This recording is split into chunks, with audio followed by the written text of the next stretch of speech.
Muy Muy buenas bien, tardes. gracias. Muy- Gracias, doctor, gracias. Si gusta, puede compartirnos su presentación. Ok, Muy bien, se ve bien y tiene buen sonido, no se preocupe. ok, perfecto. Eso quería saber nada más.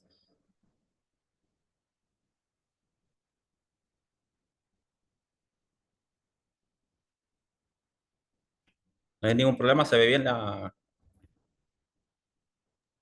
Aún se está cargando la presentación. Ok, Hoy sí, hoy sí. hoy sí. Bueno, muy buenas tardes, mucho gusto. Un placer, ¿verdad? Siempre contribuir a lo que es la educación continua de la universidad. No creo que es algo totalmente, bueno, importante y muy necesario hoy en día, teniendo en cuenta lo que afecta a la diabetes, ¿no? La diabetes es una enfermedad que está en franco ascenso, ¿no? A nivel mundial, ¿no? Y Honduras evidentemente no escapa a esto, ¿no? Recordar antes de empezar nada más que el día de ayer, 14 de noviembre, como todos sabemos, ¿verdad? Se celebraba el Día Internacional de la Lucha contra la Diabetes, ¿no? Para los que, como todos sabemos, ¿no? Esto es gracias al nacimiento, ¿verdad? De Frederick Banting, ¿no? Que fue el descubridor de la insulina en 1922.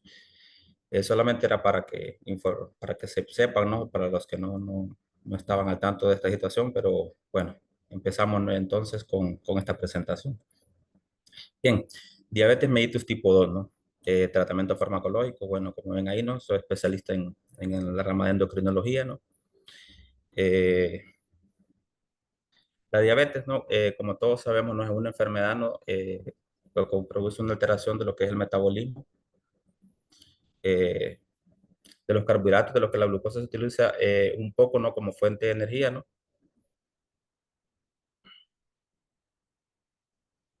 Perdón, espérame. Y se produce un exceso debido a una gluconeogénesis y a una glucogenólisis inapropiada, ¿no? Lo que, como todos sabemos, produce una hiperglicemia, ¿no? Los datos realmente a nivel mundial son bastante perturbadores, ¿no? En este tema en cuanto a la diabetes, ¿no? El último atlas, de hecho, de la Federación Internacional de Diabetes informa que más o menos el 11,1% de la población mundial, lo que es algo similar a uno de cada nueve pacientes entre los 20, perdón, y los 79 años de edad padece diabetes, y más de 4 de cada 10 realmente no saben que la padecen. Para el 2024 se tenían unos datos más o menos de entre 589 millones de adultos que vivían con diabetes. Se prevé que ya para el año 2050 esta cifra aumente hasta los 853 millones, ¿no? Por lo tanto, más de cada 4 de cada 5 adultos con diabetes viven en países con ingresos medios, ¿no? En Honduras, bueno, es alarmante, como les decía, ¿no? Es un problema de salud donde más o menos más de 1,5 millones de personas la padecen, ¿no? Según cifras del Instituto Nacional del Diabético, ¿no? Se detecta más o menos un promedio. Esto no es, ustedes saben que hasta el final las estadísticas se detectan más o menos entre 120 a 150 casos diarios, ¿no? Convirtiéndose, perdón, en el tercer país centroamericano con mayores índices de padecimiento de esta afección. Hasta la semana epidemiológica 22, más o menos, mayo de 2024, la Unidad de Vigilancia de la Secretaría de Salud identificó aproximadamente unos 9.200 casos de diabetes, ¿no? Sin distinción de edad o género. Según los datos compartidos, la incidencia de la enfermedad afecta principalmente a mujeres. De hecho, en la práctica clínica esto se ve con 5.926 casos frente a 3.274 registrados en hombres. Casi se duplica. Yo creo que esa cifra va aumentando incluso ya. Las personas de la tercera edad son las más afectadas con 5.115 casos en adultos mayores de 60 años, aunque los menores de edad también están siendo afectados, ¿no? Como sabemos, ¿no? La diabetes tipo 2 era antes patrimonio exclusivo, podemos decir, de gente mayor de edad, ya no. Ya los niños están siendo afectados con esta enfermedad, ¿no? Niños entre 12, 13, 14 años, ¿no? Y como sabemos, en las niñas se da una particularidad, ¿no? Que es el síndrome de ovario poliquístico, que está muy ligado a esta patología. Y miren lo que dice acá abajo, los padres se han vuelto perezosos. En vez de preparar una ensalada, perdón, les dan dinero para que compren churros o gaseosas en la escuela o les incluyen productos procesados en las loncheras. Esto es una realidad. La diabetes tipo 2 es la más diagnosticada y representa más del 90% de todos los casos. El principal indicador de diabetes, como decía, es la resistencia a la insulina, ya que el organismo no puede responder de forma satisfactoria a la misma, ¿no? En muchos casos, cuando la enfermedad puede retrasarse o prevenirse. Como la insulina evidentemente no funciona de forma adecuada, los niveles de glucosa en sangre aumentan, liberando más insulina, lo que produce la famosa hiperinsulinemia, ¿no? Que es un marcador, una insulina es un marcador que nosotros utilizamos hoy en día, ¿no? Para ver resistencia a la insulina mediante una fórmula, ¿no? Creo que no sé si alguno la conoce, que es el índice OMA, ¿no? Que es mediante una operación matemática, una división, tiene que estar por abajo de 2.5. Si está por arriba de 2.5 ya estamos hablando de resistencia a la insulina. Por desgracia, para algunas personas con diabetes tipo 2, esto evidentemente agota el páncreas, ¿no? Como consecuencia, el organismo cada vez utiliza menos insulina, lo que produce una hiperglicemia, ¿no? Y los principales factores que contribuyen al aumento de la diabetes tipo 2 son estos que están enumerados aquí, ¿no? Lo que es la urbanización, el envejecimiento de la población, disminuciones de los niveles de actividad física, nos estamos haciendo más grandes realmente. Y el aumento de la prevalencia del sobrepeso y la obesidad que está ligado a lo anteriormente, ¿no? Una disminución de lo que es la actividad física. Diagnóstico, bueno, creo que lo que estamos aquí ya sabemos cuál es el diagnóstico, lo que es la diabetes mellitus, ¿no? El principal diagnóstico es por medio de la hemoglobina glucosilada, ¿no? La prueba de la hemoglobina glucosilada mide el promedio de glucosa en los últimos 2 o 3 meses, evidentemente, ¿no? Y la diabetes se diagnostica un nivel de hemoglobina glucosilada igual o mayor a 6.5. Un recordatorio nada más con esto. Acuérdense que hay pacientes que hacen diagnóstico con hemoglobina glucosilada y no tienen en cuenta la hemoglobina. Mucho ojo con esto. A veces hay pacientes con anemia y ustedes le diagnostican diabetes o creen erróneamente en el seguimiento del diabético que están compensados y no es así. Simplemente son pacientes que están con anemia y ustedes saben perfectamente que la glucosilada depende de lo que es la hemoglobina, ¿no? Entonces tienen que tener ese cuidado, ¿verdad? Bueno, la otra es la prueba de tolerancia a la glucosa en ayunas. Esta prueba, bueno, los niveles de glucosa en sangre, ¿no? De un ayuno más o menos de unas 8 horas, ¿no? Y bueno, la diabetes se diagnostica por rangos iguales o mayores a 126 miligramos por decilitro, a veces hasta 2 o 3, ¿no? Con una semana de diferencia entre uno y otro. El tercero, bueno, la prueba de tolerancia a la glucosa oral de 2 horas. Como sabemos, la prueba, ¿no? Que se hace una glucosa en ayunas, se da 75 gramos de glucosa anhidra a un paciente, ¿no? Y a las 2 horas se repite nuevamente el diagnóstico, ¿no? El diagnóstico, pues bueno, como todos sabemos, es arriba de 200 miligramos por decilitro, ¿no? Y la prueba de glucosa plasmática aleatoria, como todos ya sabemos aquí, ¿no? Cualquier prueba con paciente con síntomas de la enfermedad, ¿no? Y con una glucosa igual o mayor a 200 miligramos por decilitro. Bien, ya para entrar directamente en lo que son lo que es ya como tal el tratamiento farmacológico, estos son los objetivos claves del tratamiento, ¿no? Según el A 2024-2025.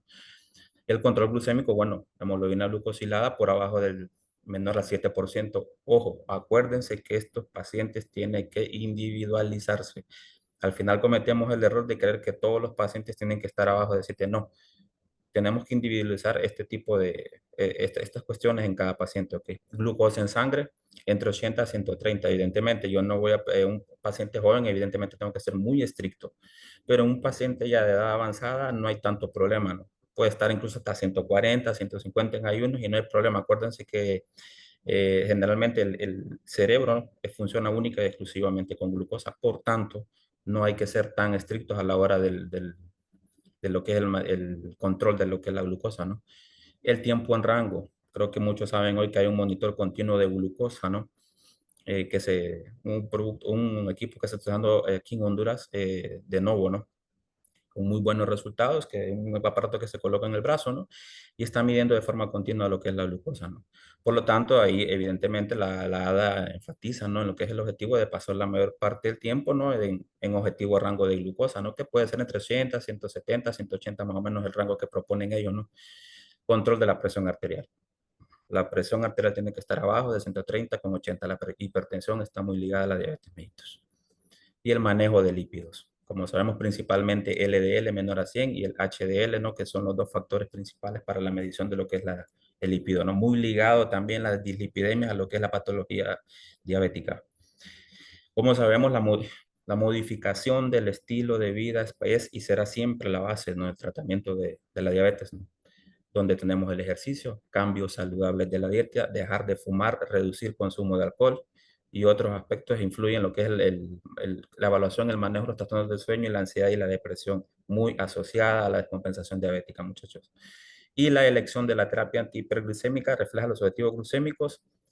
Vamos a estar ya enfocados en esto.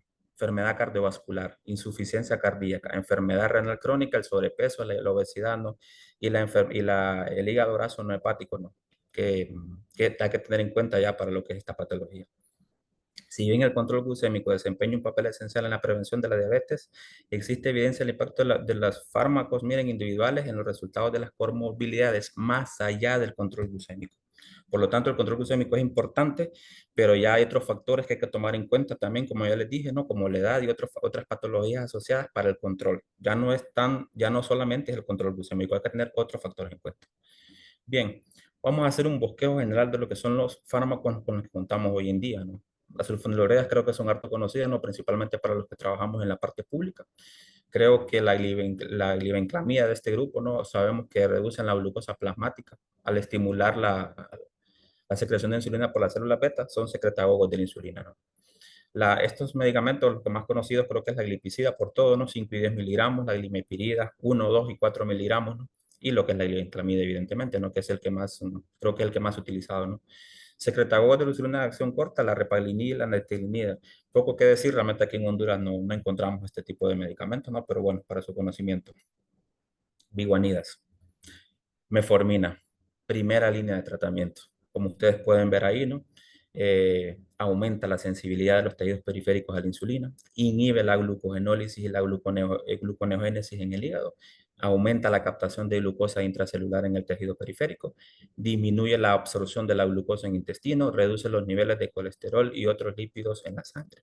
Es y será hasta ahora no hay un medicamento que supere a la metformina. Sigue siendo la primera opción de lo que es el tratamiento de la diabetes, ¿no? Por lo tanto, hay que tener esto en cuenta, ¿no? Además, hay una ventaja con la vigonida, es el medicamento que se puede relacionar con otros medicamentos, ¿no? Como ustedes saben, en el mercado hay medicamentos, combinaciones, y casi todas las combinaciones de otras clases de medicamentos es con la metformina, ¿ok? Las tiazolidinionas. Precisamente es un medicamento que se utilizó, ¿no? Creyendo que iba a ser el sustituto ideal de lo que es la metformina. Realmente no. No pudo, ¿no? Suplirlo, pero sí es un medicamento que realmente en Honduras no tenemos. Pero sí fue un medicamento, ¿no? Que se está usando mucho en la enfermedad hepática asociada a la disfunción metabólica, ¿no? Aquí en Honduras no tenemos, le repito, en Salvador o Costa Rica creo que se está usando con muy buenos éxitos, porque más que todo es por el tema de los efectos adversos, insuficiencia cardíaca, ¿no? Porque produce aumento de peso, muchas veces significativo debido a retención de líquido. Y ustedes saben perfectamente que un paciente con insuficiencia cardíaca no es lo más adecuado. Inhibidores de alfa-glucosidasa, yo no los conozco. No sé si hay aquí compañeros médicos, ¿no? Que hayan tenido experiencia, yo de repente no los utilicé. Pero son medicamentos que básicamente lo que hacen es enlentecer, perdón, el tránsito intestinal, ¿no?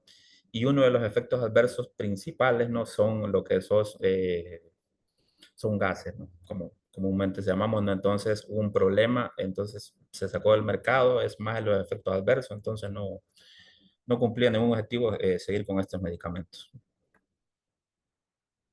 Inhibidores de dipeptidilpeptidasa, por supuesto, ¿no? Yo creo que, como sabemos, no prolongan la acción del péptido semejante al glucagón a través de la inhibición de la enzima dipeptidilpeptidasa, perdón.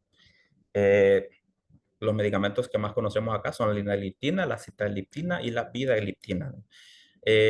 Abajo tenemos ejemplos de lo que son estos medicamentos. Como podemos ver, por ejemplo, la linagliptina se usa mucho hoy en día con otra familia, ¿no? Se puede usar con la metformina, ¿no? O sola, ¿no? La ventaja de este medicamento es que no necesita reajuste renal. Entonces es un medicamento muy bueno porque puede combinarse con otra familia de medicamentos.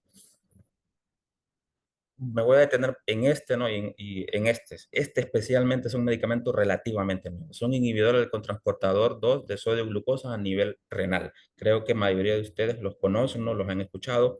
De hecho, la semana pasada ya estuvimos cumpliendo 10 años, ¿no? De lo que es la dapaglifosina a nivel mundial. Es un medicamento relativamente nuevo y de los mejores medicamentos hasta ahora. Aquí tenemos varios, ¿no? Yo creo que los que más conocemos acá no son la dapaglifosina, ¿no? La empaglifosina, que también está en el mercado, y la canaglifosina, que aquí en Honduras hay. La bexaglifosina y la ertuglifosina, ¿no? Realmente no tenemos de ese tipo de medicamentos, ¿no? ¿Por qué les dije que me iba a detener? Por el mecanismo de acción que tienen. bloquean, ¿no? De forma selectiva el contrasportador sodio-glucosa, ¿no? En el túbulo contorneado proximal de los riñones, produciendo ¿qué? Una excreción de glucosa. Al inhibir este transportador impide que el riñón reabsorba la glucosa filtrada y lo cual produce una glucosuria. Efectos adicionales: pérdida de sodio, natriuresis, aumenta el suministro de sodio al túbulo distal, produciendo una pérdida transitoria de sodio. Por eso es un medicamento que también se está utilizando, ¿no? Ayuda, ¿no? A bajar la presión por el mecanismo que les estoy diciendo. Diuresis osmótica. La excreción de glucosa y sodio atrae agua, lo que produce un aumento del volumen de la orina. Y una reducción de la presión intraglomerular. El aumento del sodio en el túbulo, ¿no? Por un mecanismo de retroalimentación que contrae la arteriola aferente, reduciendo la presión dentro de los glomérulos renales y disminuyendo así, ¿no? Lo que es la hiperfiltración. Creo que la mayoría de los que estamos aquí sabemos perfectamente que esta clase de medicamentos se está utilizando también ya, ¿no? En aquellos pacientes post-infarto. Independientemente de la glucosa, sean o no sean diabéticos, es un medicamento que se está utilizando por las propiedades que le acabo de mencionar. Y cada día más estudios que están saliendo sobre este medicamento, como decía una profesora, ¿no? Se sabe, ¿no? Nuevos superpoderes que realmente se le están descubriendo a esta molécula que ha venido realmente a innovar en lo que es el tema de la diabetes. Creo que aquí hay ejemplos, ¿no? Creo que ya para ustedes ya los conocen, ¿no? De lo que es esta clase de medicamentos hoy en día, ¿no? Y están apareciendo más, ¿no? Aquí en Honduras ya tenemos varias casas comerciales que están distribuyendo este medicamento, ¿no? Pero estos son los pioneros acá en Honduras, ¿no? Y son realmente buenas moléculas. Miren esto, este cuadro, ¿no? Este cuadro está hablando precisamente de lo que les estaba diciendo, ¿no? Hoy en día, sobre el tema renal, si ustedes se fijan acá, estos medicamentos son una maravilla. Incluso fíjense el filtrado glomerular, ¿no? Cómo se trabaja, ¿no? Ya hay medicamentos, ya hay estudios, ¿no? Que incluso hasta la palifosina principalmente dicen que si se puede mantener hasta diálisis o trasplante, puede ser controvertido, puede encontrar un nefrólogo que le diga que no, pero estudios ya están trabajando en eso, ¿no? Para saber realmente cuál es el alcance de estos medicamentos, ¿no?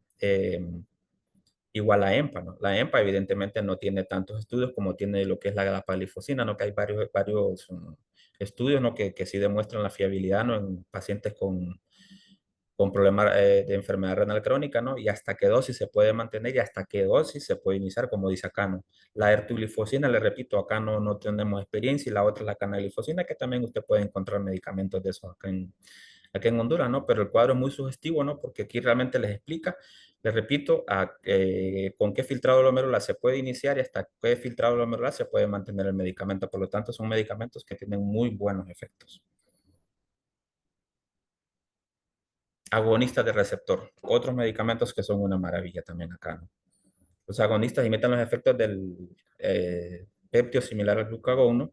Producido en el intestino delgado, lo que aumenta la secreción de glucosa dependiente de insulina y enlentece el vaciado gástrico. Los agonistas también pueden disminuir el apetito, promover pérdida de peso y estimular la proliferación de las células beta. Por lo tanto, como ustedes imaginarán, son medicamentos que hoy en día ya se están utilizando para bajar de peso, lo cual es un error, porque estos medicamentos tienen una indicación específica para aquellos de pacientes con diabetes mellitus 2 que tengan sobrepeso u obesidad.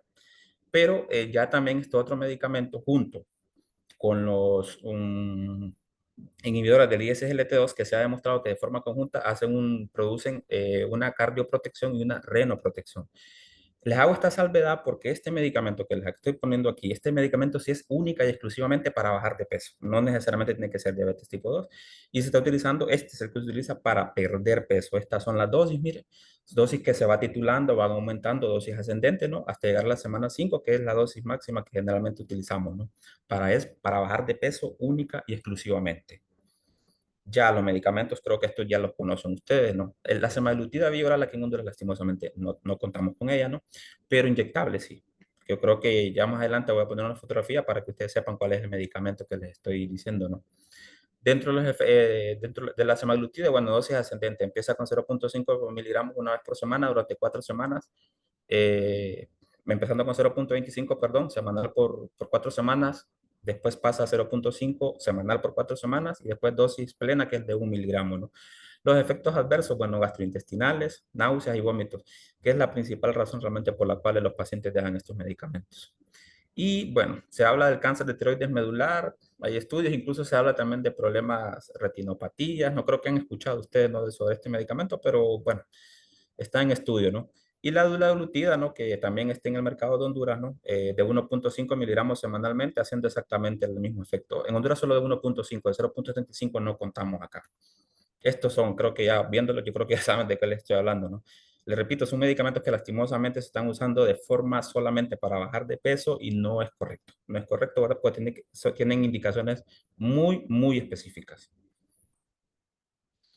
Y este medicamento lastimosamente no contamos acá. ¿Por qué lo traigo aquí? Porque este medicamento ya el otro año, si Dios quiere, ya lo vamos a tener acá. Este medicamento es, de hecho, mejor que los que les acabo de mencionar, ¿no?, que los análogos. Es un medicamento que ya el otro año, si Dios quiere, vamos a contar aquí y es el medicamento, el mejor medicamento realmente para diabetes tipo 2, ¿no? Y que ayude también a bajar de peso, cardioprotección y renoprotección. Esta es la tirzepatide, ¿no? El nombre creo que no sé si le suena, Mounjaro, ¿no? Y dosis ascendente igual, 2.5, 5, 7.5, 10, 10, 12.5 y 15. Le repito, ya el otro año creo ya la casa comercial ya lo van a traer acá, ¿no? Pero este es de hecho el mejor que hay hasta ahora, ¿no? Las insulinas, bueno, creo que las insulinas ya son harto conocidas por nosotros, ¿no? Son las dosis, ¿no? Son medicamentos que, bueno, de forma general, en diabetes tipo 1 dices un 50% de la insulina era como basal, el resto como prandial, ¿no? Eso depende de la dosis, ¿no? Cómo la vas a utilizar, ¿no? Depende del tipo de paciente, ¿no? Pero generalmente dosis, dos tercios se dice, generalmente es en la mañana y un tercio por la noche, ¿no? La NPH es una insulina que tiene que usarse 2 veces al día, no una vez, porque es un medicamento que el efecto máximo son 15 horas. El resto de los análogos, sí, evidentemente duran más de 30 horas, entonces sí se puede utilizar. Y la dosis, bueno, va a depender de cada paciente, pero puede ser entre 0.1 y 0.5 dosis iniciales, ¿no? Esta yo creo que están las conocemos bastante, ¿no? Y la de Gludec la puse aparte porque es una insulina de acción ultralenta que ha demostrado tener una eficacia similar a la insulina de la argina, pero cuyas propiedades farmacológicas le confieren menor riesgo de hipoglicemias nocturnas, además de mayor tiempo en rango, ¿no? Y de hecho en la práctica lo he comprobado. Es un medicamento que en tiempo en rango es una maravilla, ¿no? Y sí baja la glucosa con menos dosis que los que son los preparados de la argina. Bueno, aquí están los tipos de insulina, no hay premezclas, mezclas son pocos que se utilizan ya, no hay en el mercado, pero realmente es poco lo que se utiliza. Aquí están el comienzo de acción, mire, el efecto máximo, la duración, ¿no? Y otras formas que ya que aquí están aquí, ¿no? Y que pueden ver, ¿no? Aquí en lo que es el recuadro. Indicaciones de insulina, indicaciones muy específicas. Como todos sabemos, es la insuficiencia definitiva de la función de las células beta pancreáticas. El paciente de diabetes tipo 1, evidentemente, tiene que colocarse insulina sí o sí. Ahí no hay otra opción. Y bueno, en el paciente con diabetes tipo 2, que es lo que nos compete aquí, no haber logrado buen control de la glucosa con dosis máximos de 2 o más antidiabéticos orales con distintos mecanismos de acción en dosis máximas, evidente, ¿no? Haber perdido peso en forma acelerada debido a esta descompensación permanente. Acuérdese que cuando hay una descompensación, hay pérdida de peso, los procesos catabólicos prevalecen sobre los anabólicos. Acuérdense que es anabólismo solamente la insulina y hay 4 hormonas contrarreguladoras, ¿no?, que producen el catabolismo, que están imperantes aquí, ¿no?, que como son la prednisona, ¿no?, lo que es el glucagón, ¿no?, lo que es la hormona de crecimiento, ¿no?, y lo que son los medicamentos como la adrenalina, ¿no?, que son los que producen contrarregulación. Por lo tanto, están los mecanismos catabólicos en su apogeo, como decimos, ¿no? Entonces, lógicamente, ocupamos insulina para revertir eso. Haber descartado la presencia de infecciones. Paciente no se diagnostica con diabetes, muchachos, si hay una infección concomitante. Ya hemos visto errores donde hay pacientes que están 170, 180, no son diabéticos, dicen son diabéticos. No. Esto puede producir una hiperglicemia a todos los procesos infecciosos a nivel en el organismo. Puede haber o no tendencia a la cetoacidosis, evidentemente, no hay que poner. También hay indicaciones transitorias, ¿no? Cuando el paciente está con una descompensación aguda, enfermedad intercurrente, uso de medicamentos que inducen hiperglicemia. ¿Cuáles? Principalmente los esteroides. Hoy en día hay un problema, una sobreindicación de la dexametasona con diclofenac, no sé si les pasa a ustedes. Es un problema que estamos teniendo en el sector salud. Hay una sobreindicación, cualquier persona que trabaja en salud indica eso. No sé por qué, no sé con qué objetivo. La dexametasona es muy buena, pero lastimosamente es la más tóxica de todos los esteroides, ¿ok? Por eso también fue que después del tema del COVID, hubo repunte, perdón, hubo un aumento de los casos de diabetes precisamente secundario a lo que es el uso de los esteroides, ¿no? Pero bueno, ahí era necesario. La cirugía, ¿no? Y cualquier situación fisiológica que es el embarazo. Ahí es insulina sí o sí, ahí no hay otra opción tampoco, no se puede usar otra. Sitios de inyección. Este que les coloco aquí es la que yo utilizo, ¿no? Aquí en la clínica del diabético de aquí de Comayagua, ¿no? Para explicarle al paciente en cuáles son los sitios de inyección. Pues saben que es importante que tienen que ir rotando siempre el sitio de inyección, ¿no? Para evitar problemas, porque puede haber una hipertrofia o una atrofia de lo que es la zona, ¿no? Produciendo hiperglucemias o, hipoglucemias, perdón, o hiperglucemias a repetición. Y hay que evitar eso siempre, ¿ok? Por lo tanto, aquí en estos cuadros que voy a poner ahora se resume básicamente lo que esto, según la Asociación Americana, ¿no? De Endocrinólogos Clínicos, ¿no? Se habla de perdón, se habla de la prediabetes, ¿no? La prediabetes tiene una cuestión que generalmente uno interfiere más en lo que son los estilos de vida. La metformina yo la utilizamos realmente para lo que es la prediabetes, ¿no? Pero generalmente saben que también tenemos que indicar, cuando hay una prediabetes, lo ideal es mandar una prueba de tolerancia a la glucosa oral de 2 horas, siempre y cuando esté entre 100 y 125 para comprobar si es o no diabético. Si no, pues cambiar los estilos de vida, ¿no? Y hay cambios de riesgo cardiovascular. Lo que pasa es que usted no va a encontrar que esté certificada realmente la metformina en el tratamiento, pero la utilizamos. La utilizamos porque nos ha demostrado tener efectos muy buenos en este tipo de pacientes porque casi todos son pacientes con sobrepeso u obesidad. Miren este cuadro, lo que es aquí básicamente se resume lo que es lo que les acabo de comentar de los medicamentos. Si usted lo que necesita, ¿no? Aquí habla, mire, de los todos tipos de medicamentos, ¿no? La eficacia de la glucosa, el riesgo de hipoglicemia, ¿no? Si es un paciente con una cardiopatía, ¿no? Si es un paciente con una enfermedad asignada, ¿ok? Entonces vamos a ir avanzando aquí.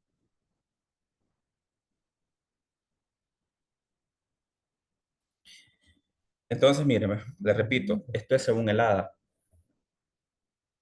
Estos son los medicamentos, ¿no? Que como les estaba diciendo, muchachos, miren, los inhibidores del ISL2 son los medicamentos que mejor efecto están teniendo y que mejor en todos los pacientes con diabetes, porque a excepción de la diabetes tipo 1, donde no se debe utilizar debido a que se ha dado casos de cetoacidosis euglucémica, no es aconsejable. El Colegio de Cardiología Europea ya dice que se puede utilizar, pero realmente en la práctica acá hemos visto un aumento de lo que son los casos de cetoacidosis secundario, ¿no? Al uso de estos medicamentos. Por lo tanto, en diabetes tipo 1 no les aconsejo que lo utilicen. Pero si ustedes se dan cuenta, ¿no? En pacientes con patología renal es el de primera línea, con enfermedad cardiovascular es el de primera línea, además de que baja bastante lo que es los niveles de glucosa y el riesgo de polisemia es muy bajo. O realmente yo hasta ahora no tengo ningún paciente que produzca una hipoglisemia, ¿no?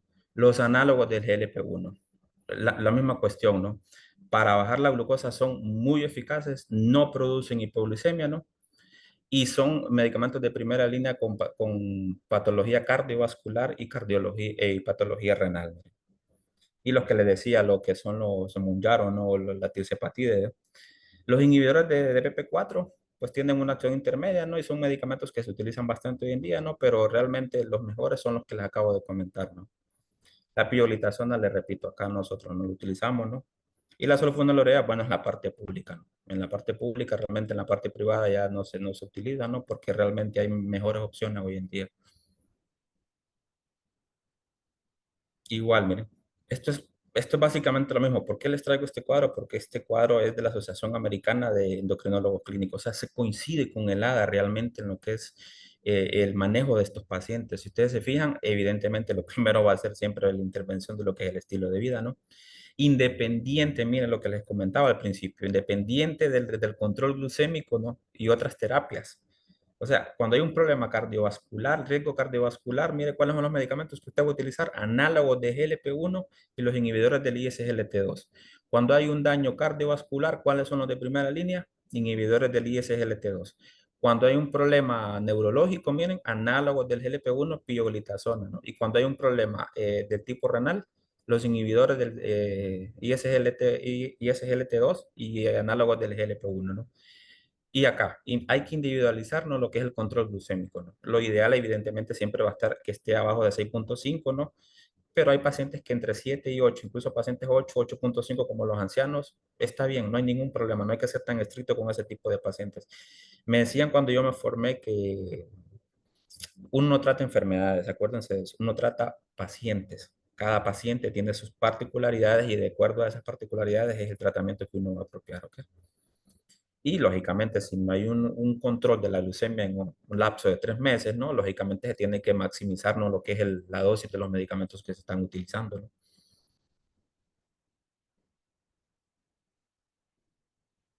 Y bueno, aquí básicamente se dice cuáles, en qué, algunos medicamentos, ¿no? De los que les acabo de comentar, ¿no? Y lo dice, ¿no? Básicamente es casi lo mismo, pero aquí un poquito ya nos hablan de lo que es la eficacia de los medicamentos, ¿no? Eficacia para bajar de peso, ¿no?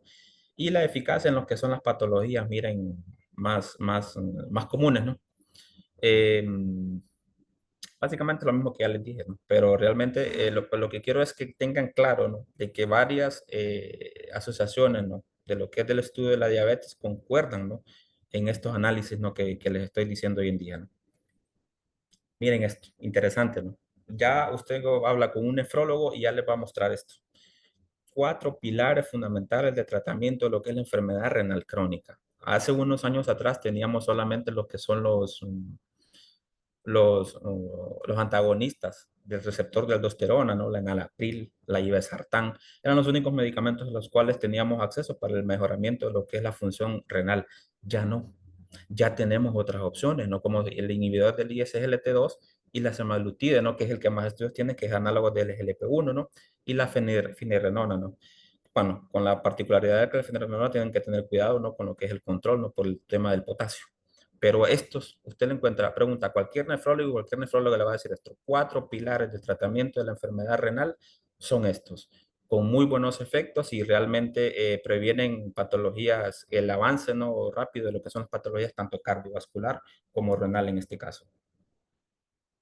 Y esto, los ancianos, grupo especial. Cuando usted tiene, hay evidencia para tratar a un anciano, ¿no? Tiene que adaptar evidentemente el tratamiento a estos ancianos, ¿no? Por muchos sistemas de salud que atienden a adultos mayores, ¿no? Son 4 elementos claves, ¿no? Es centrado en la persona, ¿no? Miren, hay que tener en cuenta estos factores, ¿no? Para lo que es el tratamiento de lo que es la mentalidad, miren. Si pueden administrarse, la habilidad para usar tecnología en la diabetes, la ansiedad, ¿no? El tipo de medicamento, ¿no? Si es un paciente que está con polifarmacia, ¿no? La historia de efectos adversos, ¿no? La familia en la que vive, ¿no? Riesgo de hipoglicemia, si es un paciente solo, ¿cómo le van a dar ustedes, por ejemplo, una sulfonilurea a un anciano? Le puede dar una hipoglicemia y no se va a poder recuperar. O saben que necesitan asistencia. La movilidad. Si tiene complicaciones para la movilización, ¿no? Habilidad funcional, ¿no? La sarcopenia, muy común hoy en día en el paciente diabético, ¿no? Lastimosamente es algo que está muy común.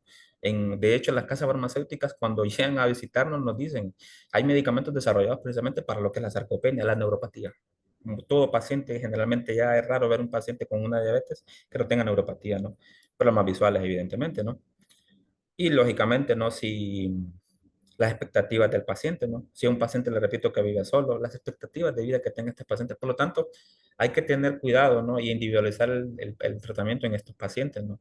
Generalmente, los que más utilizamos en estos pacientes son la metformina, ¿no? Los inhibidores de PP4, ¿no?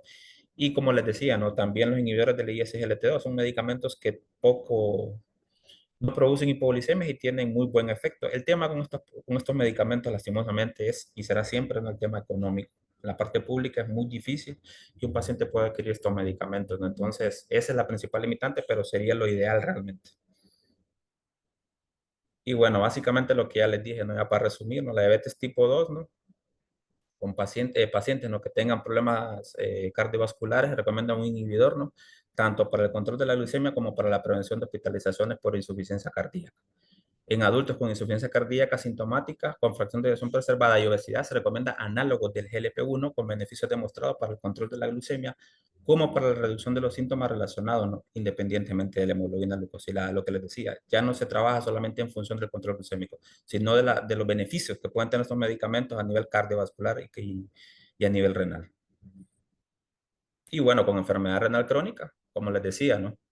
20 a 60 mililitros por minuto, se puede utilizar perfectamente un inhibidor del ISGLT2 o un análogo, ¿no? Con beneficio demostrado en esta población, tanto para el control del glucémico, independientemente de la hemoglobina glucosilada, como para ralentizar lo que es la progresión de la enfermedad renal crónica y reducir los efectos cardiovasculares.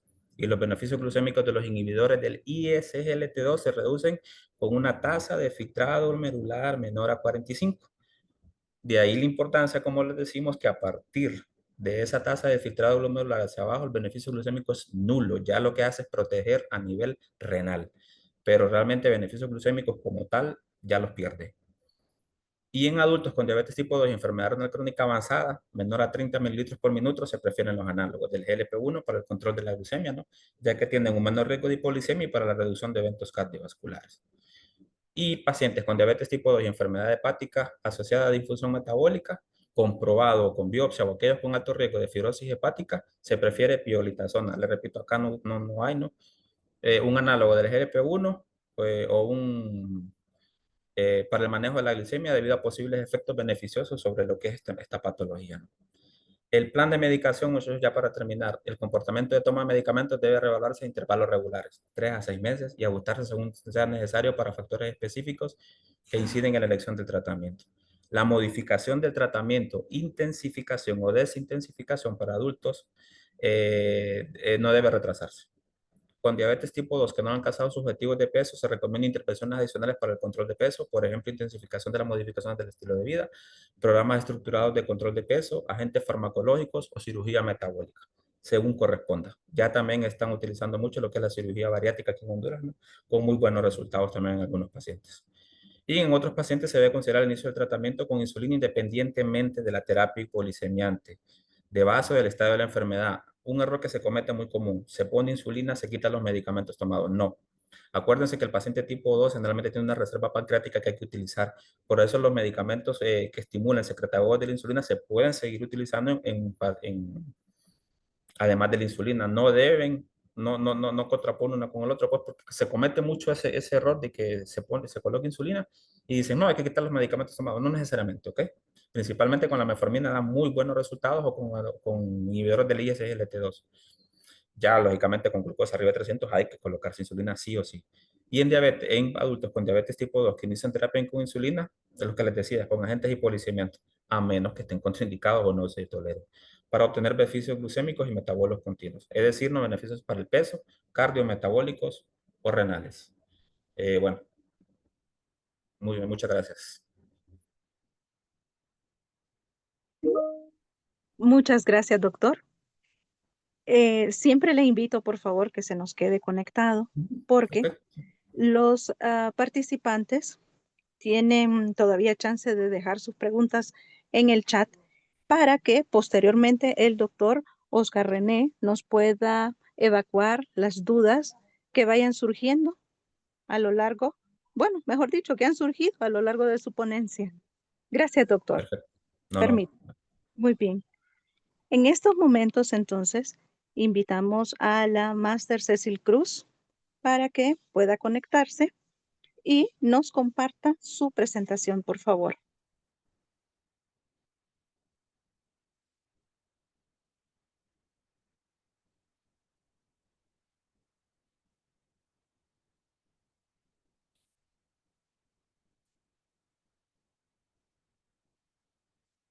Ya estoy compartiendo. ¿Se mira? No logro ver. Se mira muy bien y el audio está muy bien, igual.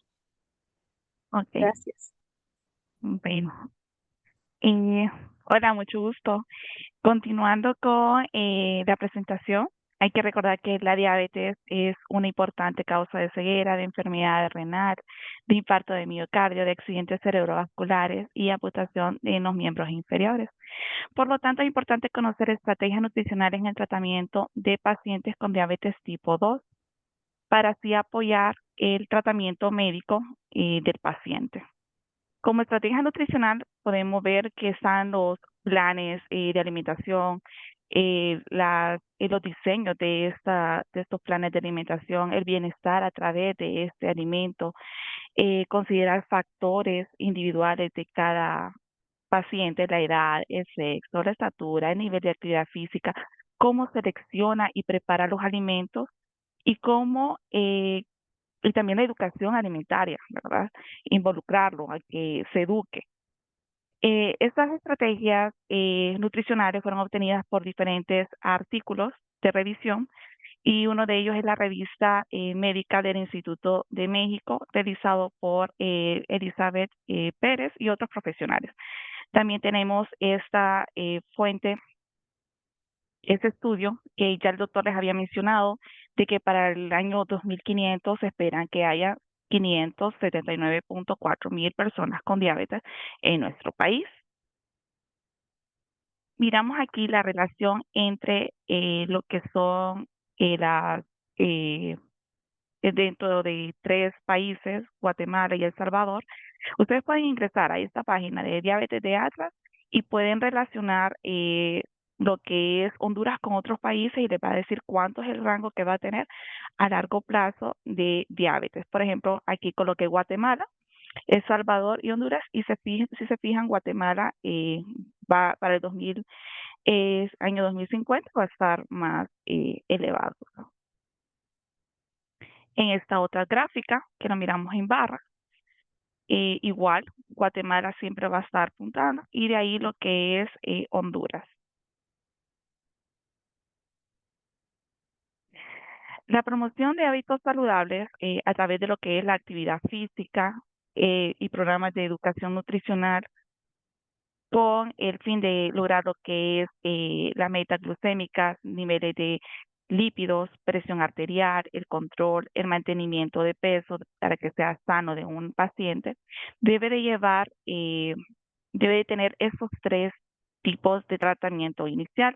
El cambio en el estilo de vida, ¿sí? Porque el paciente debe de preferir lo que son frutas y verduras en vez de alimentos que son ultramente procesados o que no nos aportan ningún beneficio a nuestra salud.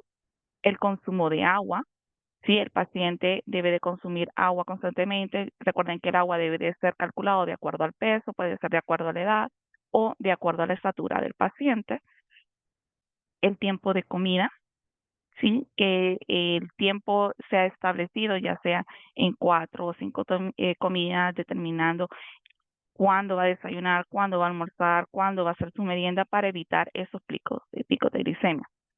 En cuanto a la dieta, que sea variado, ¿sí? No solo de un grupo de alimentos, sino que tenga todos los grupos de alimentos para poder tener, para mantener nuestro cuerpo, ¿verdad? Idealmente.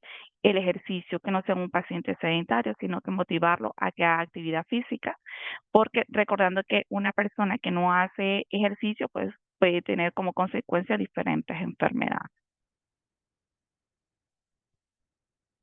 Em, el manejo nutricional que se recomienda, pues debe de iniciarse con una disminución de consumo habitual entre 250 a 500 kilocalorías por día y así llegar a lograr una reducción de 0.5 a 1 kilogramo de peso a la semana hasta alcanzar lo que es el peso sano. Esta disminución de ingesta calórica va a permitir una disminución entre 5 y el 10% del peso corporal. ¿Cómo lo podemos obtener? Podemos obtener reduciendo lo que es los hidratos de carbono refinados, por ejemplo, los pan, la pasta, el arroz, azúcar, pasteles, galletas, dulces, bebidas azucaradas. Reducir también lo que son las grasas saturadas, como repostería industrial, margarinas, manteca, vegetales, alimentos fritos y comidas rápidas. Eso no nos aporta ningún beneficio a nuestra salud, entonces bien lo podemos reducir. Bien, en un plan de alimentación no se recomienda el consumo de calorías que sea menor de 1.200, perdón, kilocalorías por día. En un paciente que tiene un índice glicémico que sea mayor de 30 kilogramos por metro cuadrado. Las dietas de restricción calórica deben de comparar o estar dentro de un rango de 20 a 25 kilocalorías por día. Esto con base al peso ideal. Otros aportes, según el estudio que les había mencionado, indicaba que el aporte de energía de una mujer con actividad física normal y hombres sedentarios es de 25 a 28 kilocalorías por kilogramo de peso al día. Y en hombres con actividad física normal y mujeres físicamente activas, debe de estar en 30 kilocalorías por kilogramo de peso al día. Aquí les coloqué un ejemplo. Una paciente femenina con 35 años de edad, con una actividad física normal que pesa 68 kilogramos, con una estatura de 166 centímetros, con un gasto energético de 1.800 kilocalorías al día. Ok, ¿cómo sacamos entonces en qué rango de aporte de energía tiene al día? Las 1.800 kilocalorías las dividimos entre el peso y si se fija son 26 kilocalorías por kilogramo y se encuentra dentro de los valores que se recomiendan normales. ¿Cómo hacemos si esta persona tiene sobrepeso? Entonces lo que hacemos es un cambio de estilo de vida, ¿sí? Que haga ejercicio, que se alimente adecuadamente, que duerma las horas recomendadas para poder bajar de peso. Los objetivos del control glucémico y el peso en pacientes con diabetes mellitus sugeridos por lo que es la Asociación Americana de Diabetes, la Asociación Americana de Endocrinólogos Clínicos, nos dicen que una persona debe de tener estos rangos. Ya el doctor había mencionado algunos, que es el índice glicémico, la glucosilada debe de estar menor de 7%, la glucosa prepandrial de 70 a 130 miligramos por decilitro, la postpandrial menor de 180, vigilar lo que es la presión arterial del paciente, el peso del paciente que debe de estar en un peso normal, vigilar también lo que son los lípidos, ¿sí? En qué rango se encuentra, y preferimos que esté en un rango normal para evitar algunas enfermedades a largo plazo. La Asociación Americana de Endocrinólogos Clínicos recomienda una educación nutricional a los pacientes con el fin de mantener el peso saludable. La educación nutricional no solo debe de estar guiada al paciente, también debe estar guiada a los familiares, a la persona que prepara el alimento también. En pacientes con obesidad, índice glicémico mayor de 30 kilogramos por metro cuadrado o sobrepeso con un índice de masa corporal de 25 a 29.9 kilogramos por metro cuadrado, debe de limitarse esta ingesta calórica, basándose en lo que es la dieta para reducir, con el objetivo de reducir lo que es el peso corporal entre 5 a 10%. Recuerden que ese 10% tiene que ser en 6 meses. El plan de alimentación debe de basarse, según ADA, en alimentos que sean altos en micronutrientes. O sea, un ejemplo, la dieta mediterránea, la dieta DASH, haciéndose énfasis en lo que son los alimentos como granos enteros, vegetales, frutas, legumbres, nueces, semillas y carnes magras. Un plan nutricional previsto por el personal de salud especializado logra una disminución de lo que es la glucosilada a 0.3 a 1% en las personas con diabetes tipo 1 y de 0.5 a 2% en personas con diabetes tipo 2.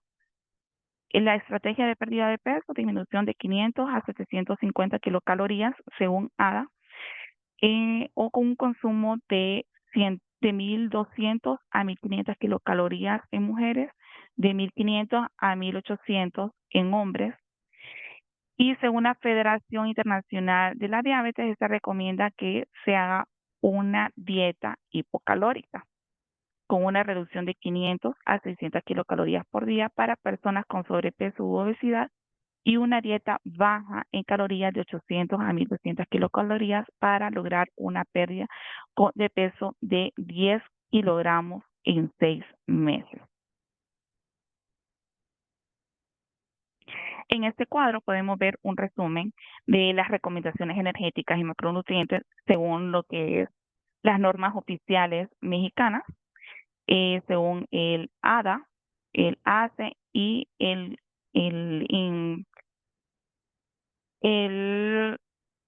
este es la Federación Internacional de Diabetes.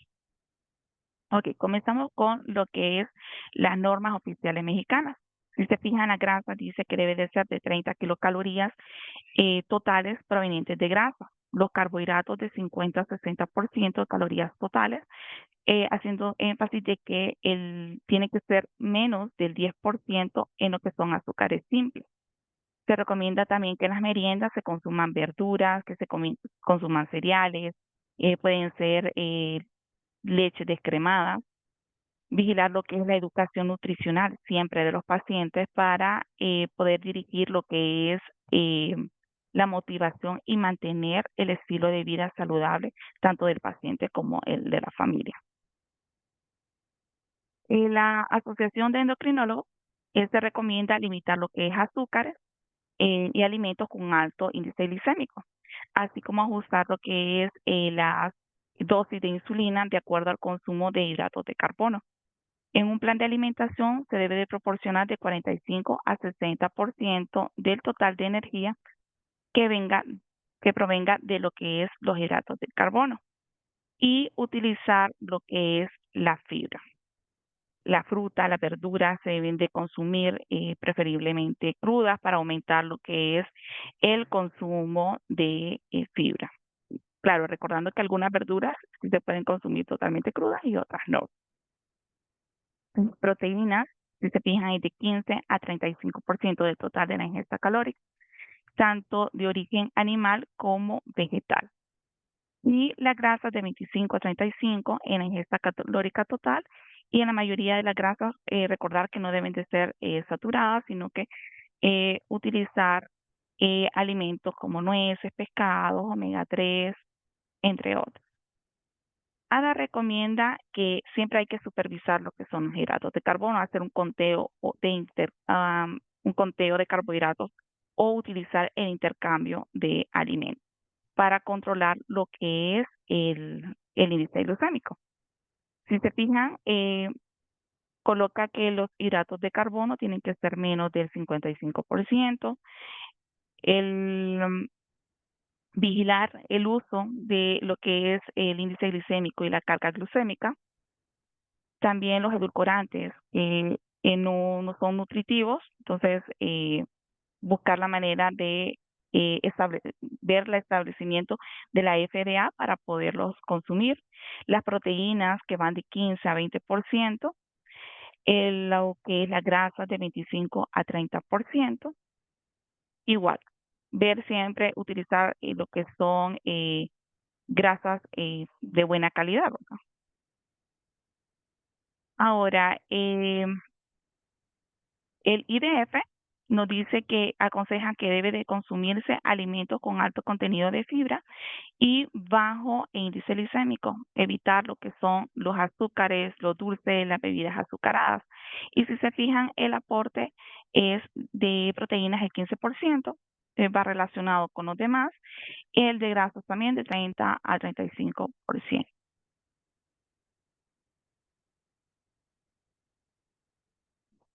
En cuanto a la clasificación de alimentos según el índice de glicémico, recordando que el índice glicémico fue definido por David Jenkins en 1981. Él hizo un estudio de la curva glucémica, ¿sí? Que genera en un alimento y decidió asignarle un valor de 100. Aquí vemos que la clasificación puede ser alto, medio o bajo. Esto lo podemos encontrar también mismo en ADA, aparece por colores. Está el alto en rojo, el mediano en amarillo y el bajo en verde. Entonces, este nos va a ayudar a seleccionar qué alimentos podemos darle a nuestros pacientes, ¿sí? Recordando de que el índice glicémico de los alimentos se va a modificar por muchos factores. Uno, por la forma de cómo se consume el alimento. El paciente debe de preferir consumir las frutas enteras, y evitar quitarle la cáscara o realizarlo en jugo. ¿Por qué tiene que ser entera? Porque esto nos va a ayudar a que no se eleven tanto los picos de azúcar. La velocidad de digestión es otro factor. El incremento de frecuencia de tiempos de alimentos ayuda a que disminuya los picos de glucosa. La velocidad en que el vaciamiento gástrico es otro factor. Y un ejemplo es utilizar lo que son las grasas y proteínas que tienden a retrasar lo que es el vaciamiento gástrico. El modo como preparamos también los alimentos influye, es decir, evitar cocinar mucho lo que son los hidratos de carbono. Cada uno tiene determinado tiempo de cocción, entonces hay que respetarlos. La madurez también de los alimentos, recordar que una fruta que se pasó de su maduración tiende a aumentar más la glucosa en sangre que una fruta que se consume en su punto exacto. Eh, También la elaboración, un ejemplo sería las papas, el puré de papa, ¿sí? Este va a aumentar lo que es el índice glicémico. Entonces, en vez de hacer puré de papa, realizar lo que es colocar la papa al horno. Entonces, esto nos va a ayudar a que disminuya un poco el vaciamiento gástrico, o sea, que no sea tan rápido y los picos de glicemia se mantengan. El contenido de sal es otro factor que ayuda a incrementar lo que es la absorción de glucosa en lo que es la sangre. Entonces, como les mencionaba, aquí hay un ejemplo. Alto de 70 a 100, que sería como alto, no consumir tanto de estos alimentos, son arroz cocido, harina de trigo, harina de maíz, pan blanco, em, también las azúcares blancas, en general serían las harinas.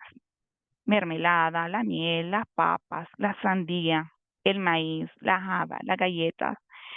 En término medio de índice glicémico de 56 a 69, pues tenemos el maíz en lata, el pan centeno, la papa frita, la papaya, el plátano, el jugo de frutas. Y en bajo, ese sería el indicado para los pacientes con diabetes, sería leche entera, descremada o en polvo, queso fresco, yogur, arroz integral, todo lo que son los cereales integrales, las lentejas cocidas, los frutos secos, la salsa de soya, verduras en general. Y algunas frutas que, como les digo, si ustedes buscan esta lista, les va a clasificar cuáles son los cereales que puede consumir el paciente con diabetes, cuáles son las verduras, las frutas, para poder hacer un plan de alimentación adecuado para pacientes con diabetes. La clasificación de alimentos según su carga glucémica, aquí igual vemos que está alta, media y baja. ¿Cómo se hace? Bueno, la mayoría de estos alimentos no están compuestos así por un solo nutrimento, sino que hay variedad de nutrimentos. Y su índice glucémico está influenciado por los factores que les había mencionado anteriormente, el peso, la talla, etc. La carga glucémica, en general, nos ayuda a que considera más que todo la rapidez y cómo la cantidad de los carbohidratos son consumidos con facilidad por nuestro organismo. Entonces, aquí les coloqué un ejemplo. ¿Cómo se puede realizar? Ejemplo, utilicemos un pan, el pan de caja. El pan de caja es el pan blanco que nosotros normalmente, pan molde que nosotros le llamamos. Este tiene un índice glicémico de 100, pero la carga glucémica del pan blanco normalmente es de 15 gramos. Por lo tanto, si pasamos una ración de la carga glicémica es de 100 por los 15 gramos, lo dividimos entre 100, entonces nos va a dar una carga glicémica entre 11 a 19. Y podríamos decir que entonces está media. Lo pueden hacer ustedes con la calculadora, colocan índice glicémico 100 por una rebanada de pan nos da 15 gramos entre 100, entonces les va a dar un rango que está acá. De ahí tenemos la clasificación de los alimentos según la densidad energética. La densidad energética, recordando que esta es la cantidad de calorías o energía por gramo de cada alimento. ¿Cómo se calcula? Un alimento, para calcularlo se tiene que conocer lo que es el gramaje del alimento y la cantidad de calorías que nos va a aportar este alimento. Posteriormente, nosotros lo que hacemos es dividirlo entre la cantidad de calorías y la cantidad de calorías entre los gramos de alimento, y el resultado nos va a dar cuántas calorías aporta este alimento. Entonces, en clasificación alta, la proporción es mayor de 4 kilogramos por gramo. ¿Cuáles se encuentran aquí? Las papas fritas, la hamburguesa, la pizza, los pistachos, lo que son las galletas de chocolate, pan dulce, pastelillos industrializados, la mantequilla. En sí, la mayoría son alimentos ultraprocesados. En la mediana, la proporción es entre 1.5 y 4 kilocalorías por gramo, es el huevo hervido, la pechuga de pollo, la margarina, el pan integral, la mantequilla, las palomitas de maíz, pan tostado, la carne asada. En baja, que es una proporción de 0.6 a 1.5 kilocalorías por gramo, están los granos enteros, los cereales, la leguminosa, lo que son la pechuga de pavo, el pescado, el plátano, el queso cottage, entre otros. Y muy baja, que el alto contenido de agua, tienen alto contenido de agua y proporcionan menos del 0.6 kilocalorías por gramo, está la leche descremada, el yogur, calabaza, fresas, melón, sandías, zanahoria, uva, naranja, entre otros. El conteo de hidratos de carbono, este es un método que consiste en llevar la cuenta del número de hidratos de carbono que se consumen en cada comida. Es particularmente útil para las personas que se encuentran con tratamiento con esquema de insulina.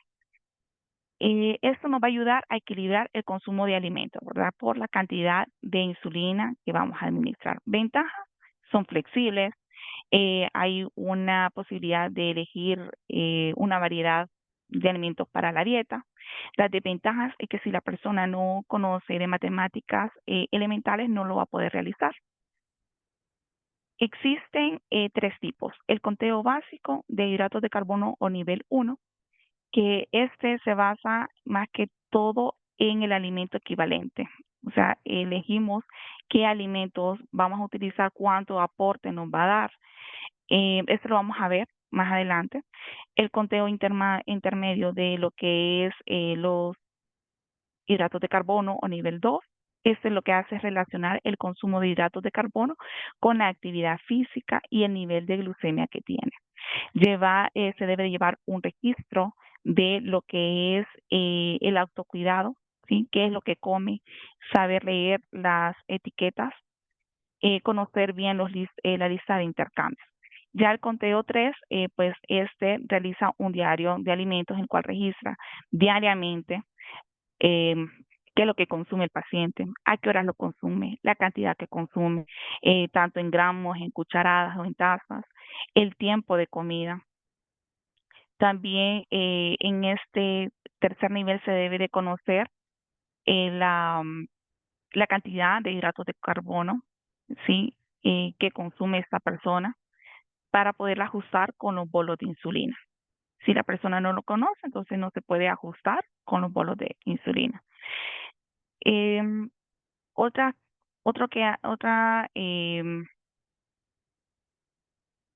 Otro objetivo que hace el conteo del nivel 3 es que calcula la relación entre lo que es la insulina con hidratos de carbono, ¿sí? Esto normalmente lo hace el endocrinólogo.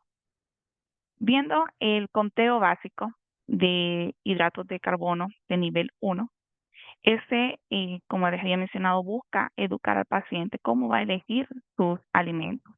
¿Sí? Elige los alimentos que sean saludables, como verduras, frutas, granos enteros, todos aquellos alimentos que contengan hidratos de carbono.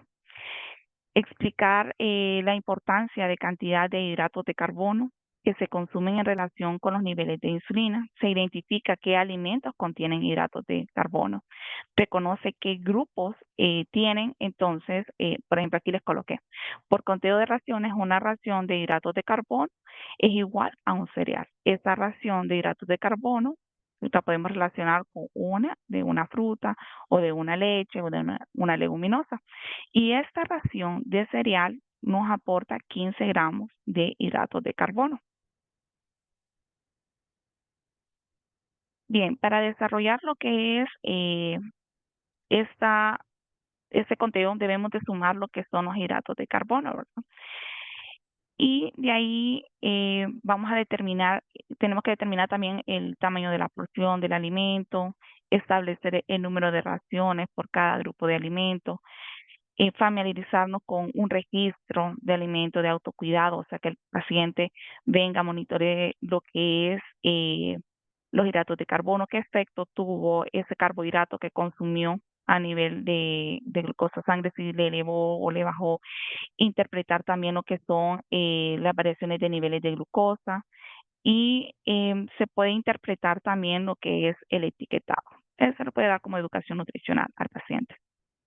Para lograr el control diario de cantidades de nutrimentos energéticos, se debe de aplicar distintas estrategias. Definir el valor calórico de la dieta, ¿sí? Como habíamos mencionado anteriormente, que esté de 25 a 30 kilocalorías por peso del paciente, con poca actividad física, que se encuentra de 30 a 40 kilocalorías por kilogramo de peso al día en personas que realizan actividad física o ejercicio de forma regular, especificar la cantidad de proteínas o emplear que se emplean en la dieta, recordando que Ada decía de que manejarla de 20% total de energía y lo que era la normativa de México decía que era de 15%, o sea, no pasarse de ese 15%. Es decir, que debe de utilizar 1.2 gramos de proteína por kilogramo de peso al día. En cuanto a indicar el porcentaje de lípidos de la dieta, según ADA era de 30 a 40%, ¿sí? Controlando lo que eran los ácidos grasos saturados y el colesterol. La normativa de México decía que no debería de ser mayor de 30%, o sea, utilizar un rango de 25 a 30, y siempre dar predominio a lo que son los ácidos grasos monoinsaturados. Definir el porcentaje de carbohidratos que aportará la dieta.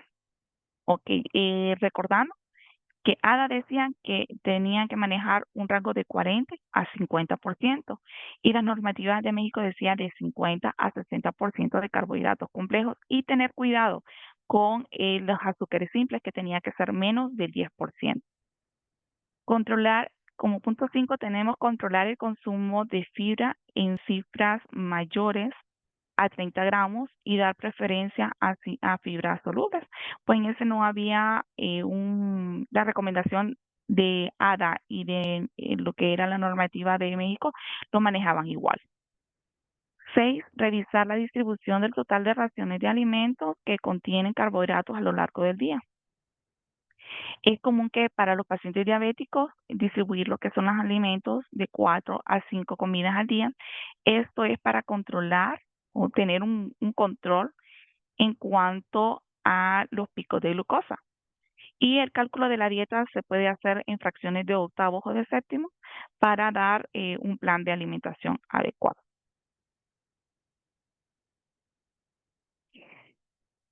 Existe una relación aproximada entre lo que es cantidad de hidratos de carbono que pueden ser metabolizados por unidad de insulina.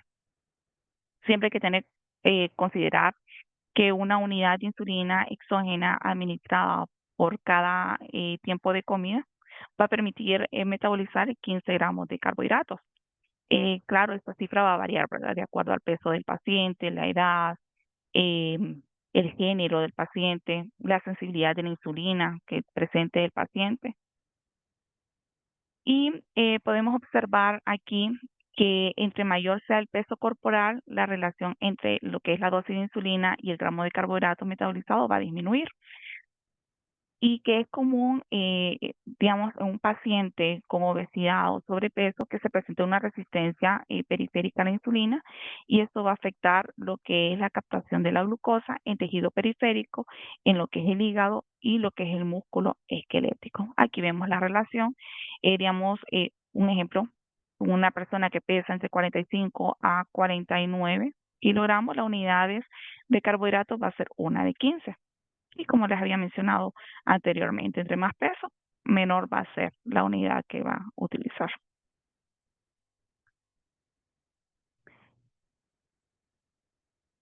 Los lípidos y las proteínas, estas retrasan lo que es el vaciamiento gástrico, por lo que se sugiere que haya una combinación de estos alimentos para que la absorción de la glucosa sea un poco más lenta. Por eso la elevación de la glucemia después de consumir una determinada cantidad de hidratos de carbono también depende de si estos nutrimentos se consumen de manera aislada o combinados con otros alimentos que contengan grasa y proteína. Por eso siempre tenemos que hacer esa combinación, eh, hidratos de carbono con lípidos y proteínas. Y aquí les traigo un ejemplo de cómo hacer el conteo de hidratos de carbono. Debemos de conocer cuánto nos aporta cada uno de estos grupos de alimentos en carbohidratos. Por ejemplo, los cereales nos aportan 15 gramos, lo que es la leche nos aportan 12, las leguminosas 20, las verduras 4, productos de origen animal no nos aportan nada, lípidos tampoco, las frutas 15 y los accesorios que están aquí, el azúcar, la miel, las salsas, entre otros, es 10. Entonces, aquí les coloqué paciente femenina con diabetes que desayuna lo siguiente: una taza de café soluble con leche semidescremada, 2 rebanadas de pan, un huevo con verduras revuelto y de 3 a 4 tazas de papaya. Si se fijan en este cuadro, ya les separé cuánto es lo que consume. Leche es como está dentro de el grupo de leche, me aporta 12 gramos de carbohidratos. El pan, una rebanada, me aporta 15, que se encuentra dentro del grupo de los cereales. Entonces, como el paciente consume 2, lo multiplico por 2, estos 15, y me da 30. El huevo es en origen, producto de origen animal, o sea que no me aporta nada, pero como es un huevo con verduras y es media ración de verduras, entonces vemos en nuestro cuadro que son 4 gramos de carbohidratos. Y como es media, entonces lo dividimos entre 2 y nos va a dar 2. Fruta, tenemos la papaya y vemos que una ración de papaya nos puede dar 15 gramos. Lo sumamos todo y nos da 59 gramos de carbohidratos. Lo guardamos para poder resolverlo acá. Entonces, en después de haber contado cuántos hidratos de carbono consume esta persona, venimos y contamos cuántas raciones en total tiene cada uno de estos grupos. Por ejemplo, los cereales, como consumía 2 raciones, contamos que son 2 carbohidratos. La leche, contamos, es 1. La fruta es 1. El carne tiene 2 raciones, pero no cuenta como hidratos de carbono, ¿sí? Si se fijan, lo que son las leguminosas, verduras, carne, lípidos y frutas, no tendría. Perdón, frutas sí, que sería 1. Entonces lo sumamos y nos da 4. Ahora, ¿qué hacemos? El total de gramos de hidratos de carbono, que era 59, lo dividimos entre el total de carbohidratos, que es 4. Entonces, esto nos va a dar igual a 14.75 gramos de carbohidratos. ¿Sí? Por lo tanto, aproximadamente serían 4.2 unidades de insulina por cada 14 unidades de insulina. En este sistema de conteo se cuentan las porciones iguales de 15 gramos como una unidad de carbohidrato, y es importante recordar que una unidad de insulina metaboliza en promedio 15 gramos de carbohidrato.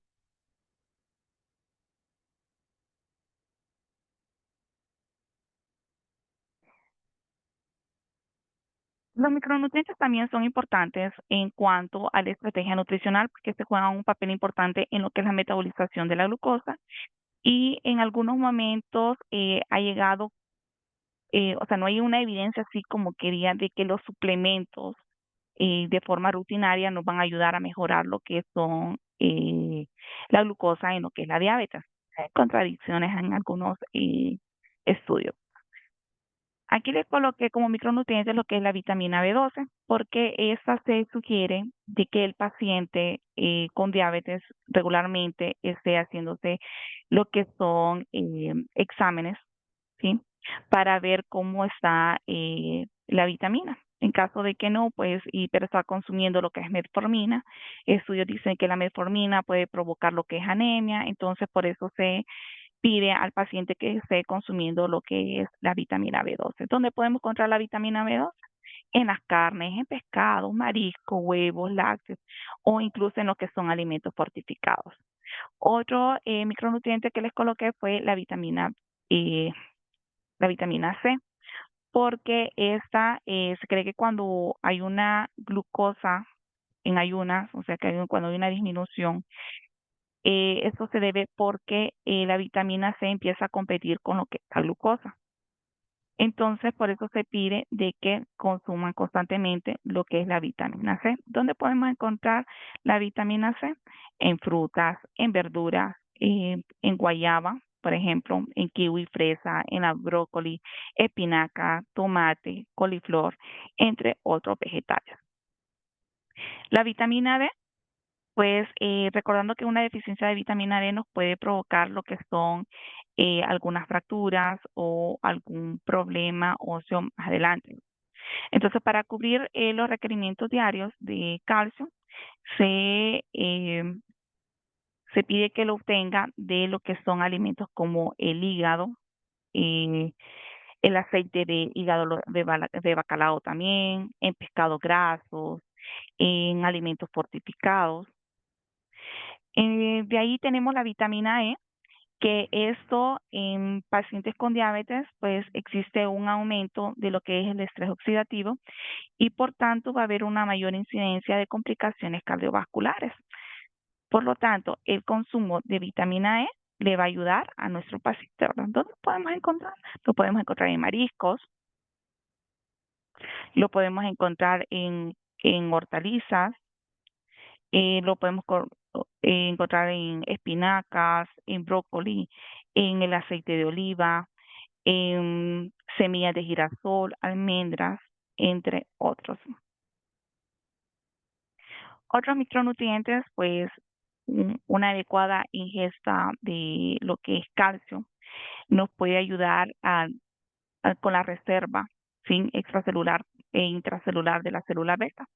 Entonces esto nos puede, no, si nosotros consumimos adecuadamente, vamos a favorecer a una liberación de insulina. Si es inadecuado, entonces va a afectar a la liberación de insulina. ¿Dónde podemos encontrar el calcio? En leche, yogur, quesos, hojas verdes oscuras como brócoli, acelgas, pescado con huesos blandos, almendras, semillas de chía, en alimentos fortificados. Tenemos otros micronutrientes como el magnesio, que el magnesio lo podemos encontrar en espinacas, selga, aguacate, almendras, las semillas de girasol, las lentejas, el arroz integral, el chocolate negro que sea alto en contenido de cacao, en mariscos, en carnes de res, pollo, entre otros. El sodio, pues, la recomendación es que se hace consumir, tener una ingesta de 1500 miligramos por día. Eh, eso lo podemos encontrar el sodio en lo que es la sal de mesa, entre otros alimentos, pero preferimos que consuman hojitas verdes en vez de echarle el exceso de sal a lo que es los alimentos.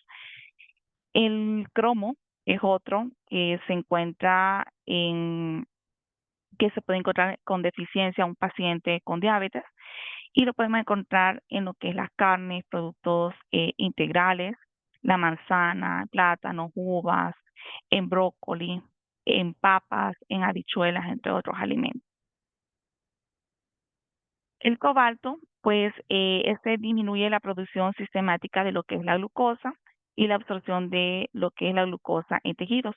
¿Dónde lo podemos encontrar? Lo podemos encontrar en las carnes, en las vísceras, en las ostras, mejillones, en los lácteos, en los huevos, avena, lentejas, las espinacas, los cacahuates, nueces, almendras, entre otros alimentos. El cobre también lo podemos encontrar en semillas de girasol, ostras, hígado de res, en los champiñones, en las papas, en las verduras de hojas verdes. El zinc, pues nos ayuda a estabilizar lo que son los hexámeros de la insulina y de la reserva de lo que es del páncreas. Entonces esto va a modular lo que es el sistema inmune y tiene un efecto que es antioxidante. ¿Dónde podemos encontrar el zinc? En las ostras, cangrejos, langostas, carnes de res, el chocolate negro, las lentejas, los frijoles, nueces, cereales integrales. En fin, todos estos micronutrientes son necesarios no solo para una persona diabética, sino que también para una persona que quiere prevenir algunas enfermedades. Se puede decir que las estrategias nutricionales en lo que es el tratamiento de un paciente con diabetes mellitus, pues son fundamentales para llegar a lograr lo que es un control metabólico que sea efectivo para prevenir lo que son complicaciones, para mejorar lo que es la calidad de vida de la persona. También recordar que todo tratamiento nutricional debe de ser individualizado de acuerdo a la cultura del paciente. Siempre revisar lo que es la evidencia científica antes de realizar un plan de alimentación. Integrar también como herramienta lo que es la educación nutricional, lo que es el conteo de carbohidratos, el sistema de equivalentes de alimentos y siempre llevarlo en acompañamiento continuo con otros profesionales de la salud. No debemos delimitarnos solo en lo que es la dieta, sino que más que todo en que el paciente se empodere de lo que es, que tenga conocimiento de lo que le beneficia a él, ¿sí? Para que pueda tomar una decisión con la información que ha obtenido y adoptarlo como un hábito saludable eh, dentro de un hábito saludable para lo largo de su vida, ¿sí? Debemos de considerar también los factores clínicos, qué otras enfermedades tiene, los factores sociales, emocionales, ¿sí? Porque un nutricionista se convierte como el agente clave en el abordaje integral de las enfermedades crónicas y va a contribuir lo que es activamente la salud pública y el bienestar comunitario. Y no olvidarnos que siempre tenemos que trabajar como un grupo multidisciplinario, siempre ir de la mano del médico, del químico farmacéutico, también nos podemos incluir los odontólogos, enfermeras, entre otros psicólogos, entre otros profesionales de la salud. Eso sería todo. Muchas gracias.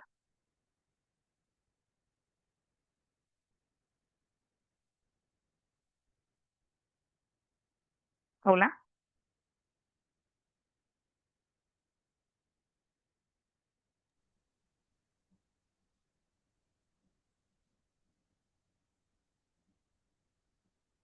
¿Me escuchan? Hola, hola. Doc- Sí, Hola, sí. gracias. Ok, bueno. Muchas gracias por la ponencia que nos han permitido esta tarde. Por favor, estimados participantes, les invito a que puedan dejar sus preguntas en el chat para que puedan darnos respuesta tanto el doctor Oscar como la máster Cecil en esta tarde. Vamos a ver, vamos a revisar aquí. Una de las primeras preguntas es, dice aquí, ¿cómo se calcula el gasto energético total? Eso nos está preguntando aquí la doctora Yolanda. Ok. Y, muy bien, sí, ¿Cuánto? sí, puede la respuesta, no se Ok. preocupe.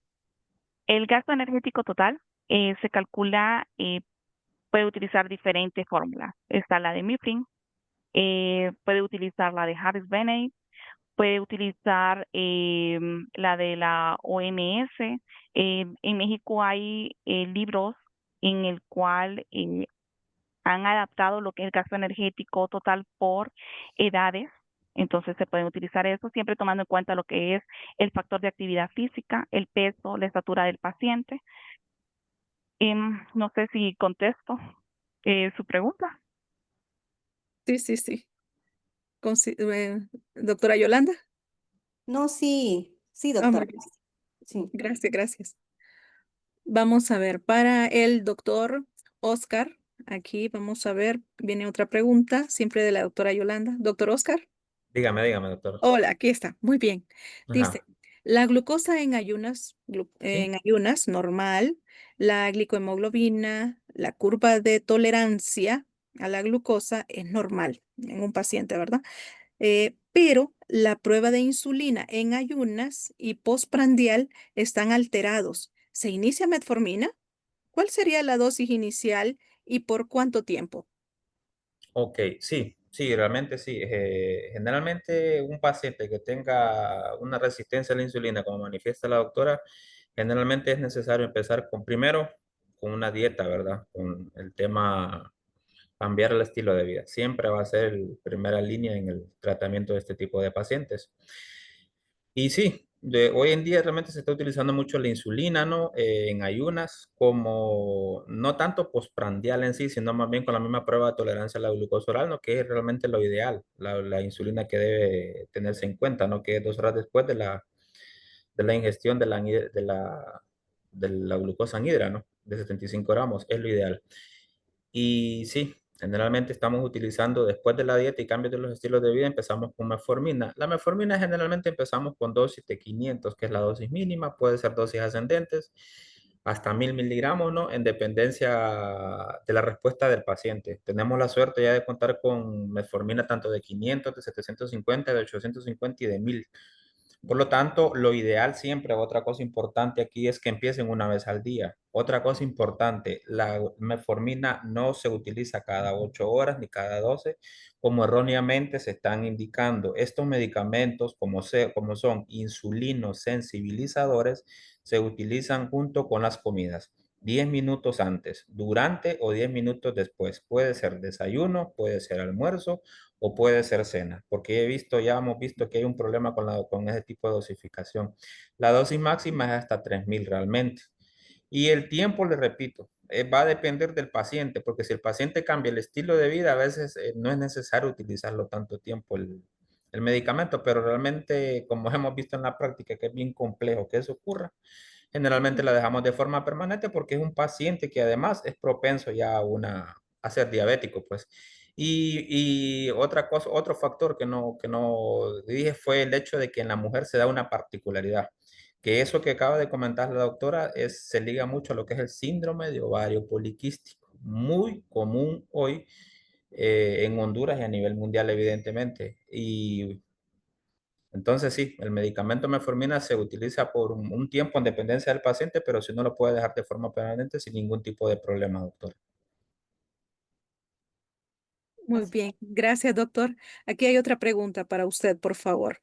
Desde Ujú. su experiencia clínica, ¿cuáles considera que son los criterios más determinantes para seleccionar la terapia combinada en pacientes con diabetes mellitus tipo 2 recién diagnosticada? Generalmente las comorbilidades, generalmente uno lo que va es el dato bioquímico es el valor, en cuanto realmente fue el diagnóstico. Y las comorbilidades, la edad, Ujú. si tiene sobrepeso u obesidad. Porque como lo dije inicialmente, si estamos, por ejemplo, frente a un paciente cardiópata, siempre el mejor medicamento va a ser los inhibidores del ISGLT2. Son los de primera línea. Si un paciente con patología renal, podemos pensar en dependencia de cómo esté la tasa de filtrado glomerular también con un inhibidor del ISGLT2 o el medicamento de primera línea que mejor toleran es el análogo del GLP-1. Son los medicamentos que mejor se ajustan. Evidentemente, si estamos frente a un paciente, ¿no? que debuta con cetoacidosis, por ejemplo, o con glucosas arriba de 300, lo ideal siempre va a empezar. Muy bien, gracias. Para la Máster Cecil, una pregunta. Dice, ¿qué aspectos nutricionales considera importantes al momento de adaptar un plan alimenticio a un paciente con diabetes, tomando en cuenta su situación clínica, hábitos y, bueno, eso más que todo? Sí. Bueno, dentro de los hábitos, el horario, y a qué hora come, qué preferencia de alimentos tiene, el nivel de actividad física, qué limitaciones se enfrenta a la hora de seleccionar los alimentos, cómo debe de equilibrar lo que son los carbohidratos y priorizando siempre en lo que es la calidad de las fuentes alimentarias, ¿verdad? Ajustar esas con porciones de manera que sean alcanzables, elegir siempre el consumo de lo que es la fibra, analizar los que son los indicadores clínicos, es decir, vigilar lo que es la glucosa, ver la función renal, todo esto para asegurar que sea un plan seguro, que sea algo práctico y que se alinee a lo que son las metas de salud del paciente. Muy bien. Una pregunta más para usted. Dice, desde su experiencia clínica, ¿qué acciones o enfoques nutricionales ha observado que realmente ayudan a las personas con diabetes tipo 2 a mejorar su control, a mejorar su control glucémico y reducir el riesgo para su salud a largo plazo? Ok, pues hay que destacar lo que son los patrones alimentarios, organizarlos culturalmente, familiarizarlos, ver lo que es el uso de lo que son los carbohidratos de baja carga glicémica, revisar el incremento gradual de lo que son los vegetales y las fibras, ver la reducción o reducir más que todo los azúcares simples. A esto hay que sumar lo que es la distribución que sea adecuada de las comidas y distribuirla de forma de 5 comidas, de 4 a 5 comidas, dependiendo del paciente. Darle una educación continua, como había dicho, no solamente al paciente, sino que también a la familia. Eh, Siempre planificar, o sea, siempre llevar un acompañamiento cercano con el paciente para que haya un mejor resultado, tanto clínico como reducir algunos riesgos de enfermedades. El doctor Oscar me acaba de informar, tuvo un problema con la señal, por eso ya no aparece en este momento conectado. Que por favor expresa sus disculpas a los participantes.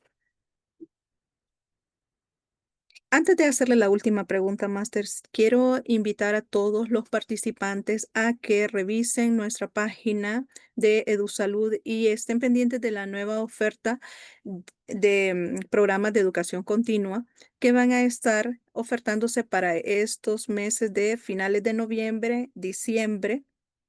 Próximamente entonces inicia el nuevo diplomado de GASH, que es el de Gerencia y, en Administración de Servicios de Salud. También van a poder matricularse los que estén interesados en el curso de manejo básico de fracturas, que se va a iniciar en el mes de diciembre. ¿Ok? Y todavía estamos trabajando en la plataforma por el proceso de migración, que yo sé que muchos de ustedes, muchos de los nombres ya los distingo, los hemos visto en varias de nuestras ofertas académicas y a su vez le felicito porque sé que siempre están invirtiendo su tiempo, su esfuerzo en actualizarse y los he visto también sus nombres en los webinars. Entonces, cuando han tenido algún problema para subir las tareas o participar en los foros, es precisamente porque todavía se está trabajando en el proceso de migración tecnológica de nuestra página del programa de EduSalud hacia la universidad. Entonces, pero por favor, eso ya próximamente esperamos que definitivamente esté solucionado. Y siempre cualquier cosa, pues estamos con todo el equipo que elaboramos para EduSalud en toda la disposición de poder ayudarles. Disculpe, Master, es que ese es un proceso que hemos estado trabajando desde hace días. Entonces, para que todos sepan y a su vez, pues Estamos buscando la manera de atenderles mejor. Entonces, una pregunta más, Máster, por favor. Jóvenes participantes, si tienen alguna pregunta directamente, pues pueden encender su teléfono, discúlpeme, su micrófono o nos pueden escribir al chat. No se preocupen. Vamos a ver. Aquí voy a hacerle otra pregunta. Dice, ¿qué recomendaciones ofrecería para apoyar a pacientes que por condiciones económicas o por limitaciones em, en su educación encuentran difícil mantener cambios en la alimentación de forma sostenida? Buena pregunta, mire, Master. Sí. Bueno, muchas gracias por la pregunta. Bueno, se le puede proponer lo que sea, son menús accesibles, siempre basándose en los alimentos que tiene en la localidad, sí, a sus alrededores. Sí, Sustituir lo que son los alimentos por productos más económicos, sí, darle siempre materiales visuales para que se les facilite la comprensión de qué alimentos puede seleccionar. Se puede ir trabajando con pequeñas metas, sí, que sean medibles, que sean alcanzables para reforzar cada avance que vaya teniendo este paciente y mantener lo que es una comunicación que sea clara o empática. Pero si desean tener más abordajes sobre esto, pues pueden hacer su propuesta de algún curso al equipo de Luz Salud. serán bienvenidos, serán bienvenidos. Y pues yo Gracias. creo que en este tema es bien amplio. Entonces, les invitamos. Esa propuesta está bien recibida y pues desde ahorita pues le decimos tanto a usted como al doctor Oscar Ya. que están muy bien recibidos dentro del programa y pues esperamos ya ofrecer algún curso. Ah, doctor, gracias, gracias. Hoy sí ya se No, pudo disculpe, no, conectar. no sé qué No, pasó con el sistema, pasó, falló algo, pero bueno, ya estamos de vuelta. ya está de vuelta, no se Sí, preocupe. Le digo a la Master Cecil que si nos dan la oportunidad, pues esperamos tenerlos próximamente ya con algún curso o un diplomado referente tanto al área de diabetes, tanto en la parte médica, endocrinológica, como en la parte nutricional, que es algo que siempre tiene que ir de la mano. Es una enfermedad con un tratamiento multidisciplinar y sí, definitivamente creo que nuestros participantes este día, ustedes les han proporcionado tips, les han proporcionado información en las tablas que han mostrado, tanto en dosis, tanto en medicamentos, que son muy importantes mantenerlas presentes, frescos en nuestra mente. Máxime es una enfermedad que continuamente la estamos viendo en nuestras clínicas, en nuestros pacientes y muchos pacientes adolecen de estas enfermedades. Vamos a ver, doctor, una pregunta para usted. Dice, sí, sí. em, ¿cuál es su recomendación? Dice, sí, ¿cuál es su recomendación actual respecto al uso de agonistas del receptor GLP-1 en pacientes con obesidad y mal control glucémico? No, de hecho es de primera línea, como ya había dicho, ¿no? Es el Ujú, medicamento que se está utilizando mucho. El tema con este medicamento, lastimosamente, el precio. Ese es el precio, ¿no? Que es muy caro. Son medicamentos que rondan en Honduras 5.000, 6.000, hasta 7.000 empiras mensual. O sea, es un tratamiento bastante, bastante caro, que como sabemos somos de un país pues altamente pobre, ¿no? La pobreza es bien complicada aquí, ¿no? Y la mayoría de estos pacientes evidentemente van a la parte pública, que es donde yo tengo la mayor cantidad de pacientes. Entonces es bien complicado, pero es de primera línea. De primera línea es un medicamento que ha demostrado tantos efectos, no solamente sobre el peso, sino que además ayuda a ser cardioprotector, ser renoprotector, baja los niveles de colesterol, baja los niveles de triglicéridos. Y entonces es una maravilla realmente el medicamento. Ese medicamento junto con los inhibidores del ISGLT2 son los dos medicamentos que mejores efectos están teniendo los pacientes hoy en día. Son los medicamentos de primera línea que se están utilizando ya no por tantos efectos beneficiosos que tienen. Y es increíble, ¿no? Que cada día se estén encontrando mejores beneficios para estos medicamentos. De hecho, el análogo del GLP-1 no está aprobado todavía, pero ya lo estamos utilizando en el síndrome de ovario poliquístico. De todo, generalmente la semaglutide, que el nombre comercial aquí en Honduras es la Ozempic. Entonces, es el que mejores estudios tiene en esta rama, ¿no? Pero no, diabetes de poder acceder a ese medicamento son los de primera línea, porque además no solo es que tienen un buen control glucémico, es que las hipoglucemias son muy raras. De hecho, yo hasta ahora no tengo pacientes con este medicamento y no han tenido ningún episodio glucémico. Evidentemente, si están utilizando insulina, tiene que reajustarse dosis, ¿verdad? De la insulina. Pero no, realmente los medicamentos son de primera línea ya, el manejo de estos pacientes con diabetes tipo 2 asociado a sobrepeso u obesidad. Muy bien. Aquí viene otra pregunta encaminada a lo Ajá. que está mencionando usted. Dice, ¿en qué escenarios clínicos prioriza el uso de inhibidores SGLT2 como estrategia de primera línea complementaria a metformina? Por ejemplo, no, ya los pacientes, siempre y cuando los pacientes con de hecho, un medicamento, como le decía también en la presentación, la metformina es de primera línea. La metformina sigue siendo el medicamento de primera línea, por lo tanto, son medicamentos que usted puede utilizar, ¿no? Siempre y cuando, por ejemplo, la tasa de filtrado glomerular esté por debajo de 40, ya no es recomendable la metformina, me refiero. Ya no es recomendable, ¿verdad? Siempre porque ya tiene efectos adversos, ya no es muy recomendable. Pero en medicamentos, en pacientes, por ejemplo, que están de diagnóstico nuevo, ¿no? O, sin comorbilidades, esta combinación es es idónea, pues. Hay pacientes, yo lo estaba utilizando en pacientes con prediabetes asociado a sobrepeso u obesidad, porque este es otro efecto que no comenté en la presentación, que es que bajan de peso también, con el ISGLT2.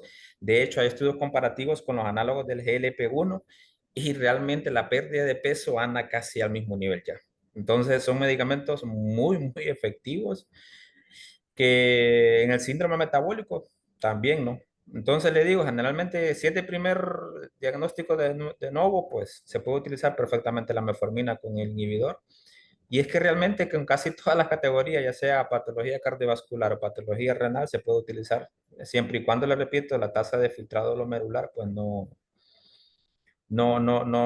sea menor a Perfecto. 40. Y de hecho, la dapaglifosina tiene estudios ya donde los cardiólogos la están utilizando en pacientes ya con pogisquémicos, y, sí, que no, y ya, independientemente que sean o no sean diabéticos, con muy buenos resultados. De hecho, hay medicamentos que junto con otros medicamentos tipo IMADA, beta bloqueadores, se está utilizando de forma conjunta. De hecho, ya en el mercado, creo que para el otro año, posiblemente ya haya combinaciones, medicamentos tipo azucubril, por ejemplo, con la dapaglifosina. Estas combinaciones ya se están estudiando para utilizarlas en un futuro cercano ya. Entonces, la metformina sí es de hecho la mejor combinación que existe con el inhibidor. Muy bien, muy bien. Enseñe, solo quiero revisar. Porque estas preguntas me las están enviando al privado. Entonces, siempre quiero revisar aquí en el Ok. chat. Muy bien.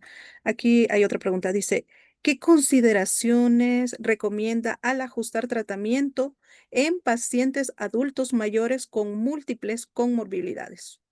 Generalmente ahí el tema con esos pacientes, realmente el control glucémico no tiene que ser tan estricto. Realmente creo que hay un PowerPoint donde explica principalmente los 4 factores que hay que tener en cuenta con los adultos mayores. Generalmente aquí el control no tiene que ser tan estricto. Generalmente en un paciente ya de edad joven, pues generalmente el control glucémico debe estar por abajo de 140 en ayunas o por abajo de 180 miligramos por decilitro en cualquier otro horario del día donde haya consumido al menos una comida. En este tipo de pacientes ancianos, no. Recordemos que estos son pacientes que ya tienen menos energía, ya su organismo de forma general está ralentizado, su metabolismo, ¿no? Y nosotros los seres humanos, el cerebro funciona única y exclusivamente con glucosa. Si nosotros llevamos a estos pacientes a normoglucemia, corremos el riesgo de que haya hipoglucemias y sabemos lo que ocurre en estos pacientes, caídas, otras cosas que pueden empeorar, ¿no? Un cuadro. Entonces, en estos pacientes, por ejemplo, en el tema de la glucosilada entre 7 y 8 ya está bien. El tema de la glucosa en ayunas entre 150 y 160, ¿no? Por lo tanto, por eso recomendamos que en estos pacientes metforminas a dosis bajas, inhibidores del ISGLT2 y medicamentos de inhibidores de PP4. Son los medicamentos, las 3 opciones que mejor toleran este tipo de pacientes porque los efectos adversos son pocos, no hay hipoglicemia Y hay que tener muchos factores en cuenta, ¿no? No solamente dónde viven, porque si es un paciente, yo tengo pacientes, por ejemplo, que son de 70, 80 años, que los tengo con dosis altas de insulina, 300, 400, pero tienen alguien que los cuide. Yo no puedo darle insulina a un paciente, por ejemplo, que vive solo, porque corre riesgo de que le dé una hipoglicemia en la madrugada o le dé una hipoglicemia en la tarde, y quién va a auxiliar a ese paciente. Entonces hay que tener varios factores en cuenta, esos factores, ¿no? Si camina bien, si tiene buena visión. Un paciente, yo cómo le voy a indicar una insulina si no ve bien, corre riesgo de intoxicarse, que se ponga una dosis baja, o por el contrario, que sería lo peor, que se ponga una dosis más de lo que debería, ¿no? Entonces, todos estos factores hay que tenerlos en cuenta, pero yo creería que los primeros medicamentos de primera línea vía oral son metformina dosis baja, puede ser el inhibidor del ISGLT2 y los inhibidores de DPP4. Ya insulina sí, ya con más cuidado porque, por los factores que ya le acabo de comentar.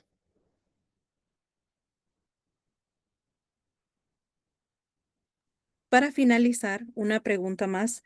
Dice aquí, ¿cuál es su perspectiva sobre la integración de herramientas digitales y telemonitorización en la adherencia al tratamiento? Ya viendo los últimos dispositivos que hay para control de paciente. Pues realmente es algo muy bueno, ¿no? Realmente el tema de los, por ejemplo, lo que sí, el monitor continuo de glucosa es un medicamento relativamente nuevo. Yo acá, por ejemplo, en Comayagua hasta hace poco Ajá. ingresó en farmacias. Aquí yo no lo tenía. La experiencia es más en Tegucigalpa y San Pedro Sula, ¿no? Incluso en el Hospital Escuela con la doctora encargada de ahí, ¿no? La doctora María Alejandra. Ha tenido mucha experiencia en ese tema a nivel nacional. Yo aquí le digo hasta hace poco, de hecho, está, pero realmente es una maravilla. Realmente por ejemplo, en caso del monitor continuo de glucosa, ya estamos viendo el hecho de que un paciente, por ejemplo, no lo utilizamos de forma permanente, pero por ejemplo, he tenido casos donde lo hemos usado un mes, 2 meses, hasta 3 meses, con la intención de que este paciente aprenda a reconocer su cuerpo, en qué medicamentos o qué comidas, por ejemplo, le hacen daño, le hacen una hiperglicemia.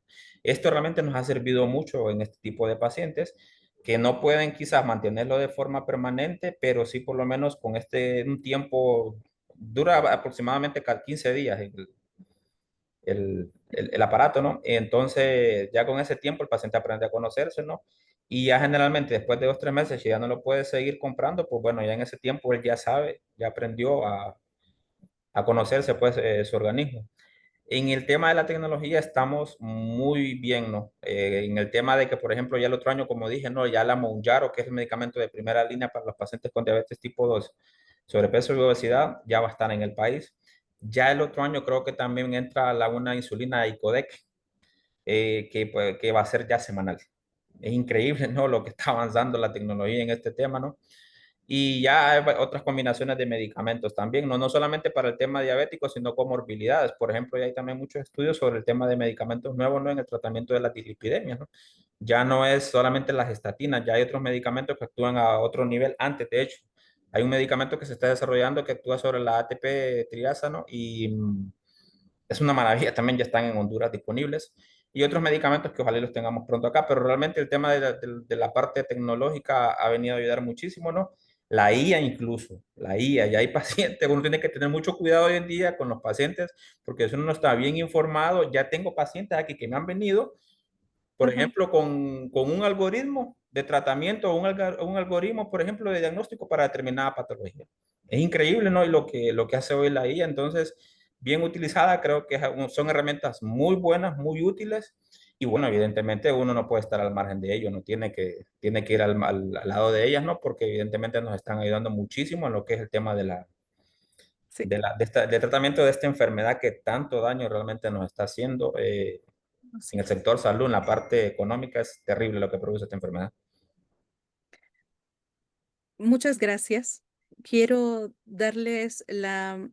expresarles nuestro más sincero agradecimiento, doctor Oscar, por todo este tiempo que nos ha compartido. Máster Cecil, igual. Gracias por compartir sus experiencias y sobre todo sus conocimientos a lo largo de todo este webinar, de estas 2 horas que hemos tenido la oportunidad de escucharles, ¿verdad? Actualizando y refrescando conocimientos. Su valiosa participación sé que ha enriquecido significativamente nuestra sesión y sobre todo ha proporcionado herramientas prácticas para cada uno de nuestros participantes poder hacer uso de ellas en su práctica clínica, ¿verdad? En la atención clínica. Quiero extenderles a su vez una cordial invitación y poder contar en este 2026, si Dios lo permite, que formen parte de nuestra oferta académica, doctor, máster, por favor, porque la diabetes es lastimosamente una enfermedad que requiere tratamiento multidisciplinar y a su vez tanto el tratamiento farmacológico como médico farmacológico como nutricional tienen que ir muy de la mano, ¿verdad?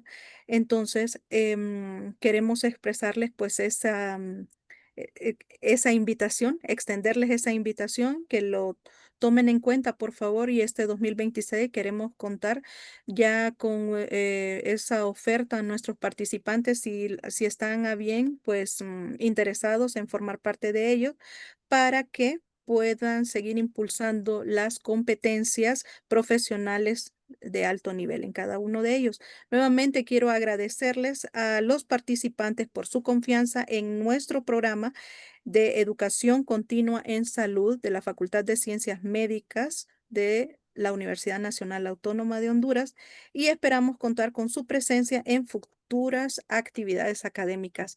Así es que, doctor, máster, muchas gracias a Muchas cada uno gracias de a usted. ustedes, Un placer, estimados un placer. doctores. Gracias por su tiempo Gracias. y sobre todo por estar interesados en la formación continua. Estamos a sus órdenes y en nombre de todo el equipo que elaboramos para el programa de EduSalud, les decimos gracias y feliz fin de semana. Doctora Sigrid, Gracias. Muchas Igualmente. gracias. doctor Oscar, Aquí ¿se vamos. puede? Solo una preguntita para el doctor Oscar. No hay cuidado, no hay cuidado. Dígame, dígame. Doctor Oscar, yo soy médico de atención primaria y usted bien sabe que nosotros solo tenemos metformina y glibenclamida. Correcto. Entonces, para un paciente que es debutante de diabetes, ¿verdad? Que es diagnosticado, ya tenemos las dos pruebas que nos dicen que ya es diabético, iniciamos tratamiento con metformina una vez al día y podemos añadir glibenclamida, o solo metformina una vez al día, o podemos añadir otra metformina 2 veces al día. No, es que eso va a estar en dependencia, doctora, de realmente los niveles glucémicos del paciente, ¿no? Generalmente usted sabe que yo tengo pacientes que debutan con 130, 135 y realmente con metformina es suficiente. Hay pacientes que lastimosamente necesitan un hipoglicemiante, entonces puede añadir dosis bajas de glibenclamida, porque acuérdese que cada paciente la Individual. sensibilidad al medicamento es diferente. Yo, por ejemplo, hay pacientes que dependen de 200, por ejemplo, miligramos por decilitro. Siempre decido iniciar con por lo menos metformina 2 veces al día mínimo y con glibenclamida, dosis baja. Y lo reevalúo en 15 días, que es el tiempo prudencial donde realmente uno sabe si el medicamento hizo o no hizo el efecto deseado.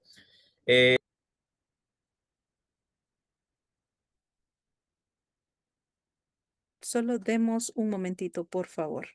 Posiblemente se cortó el internet.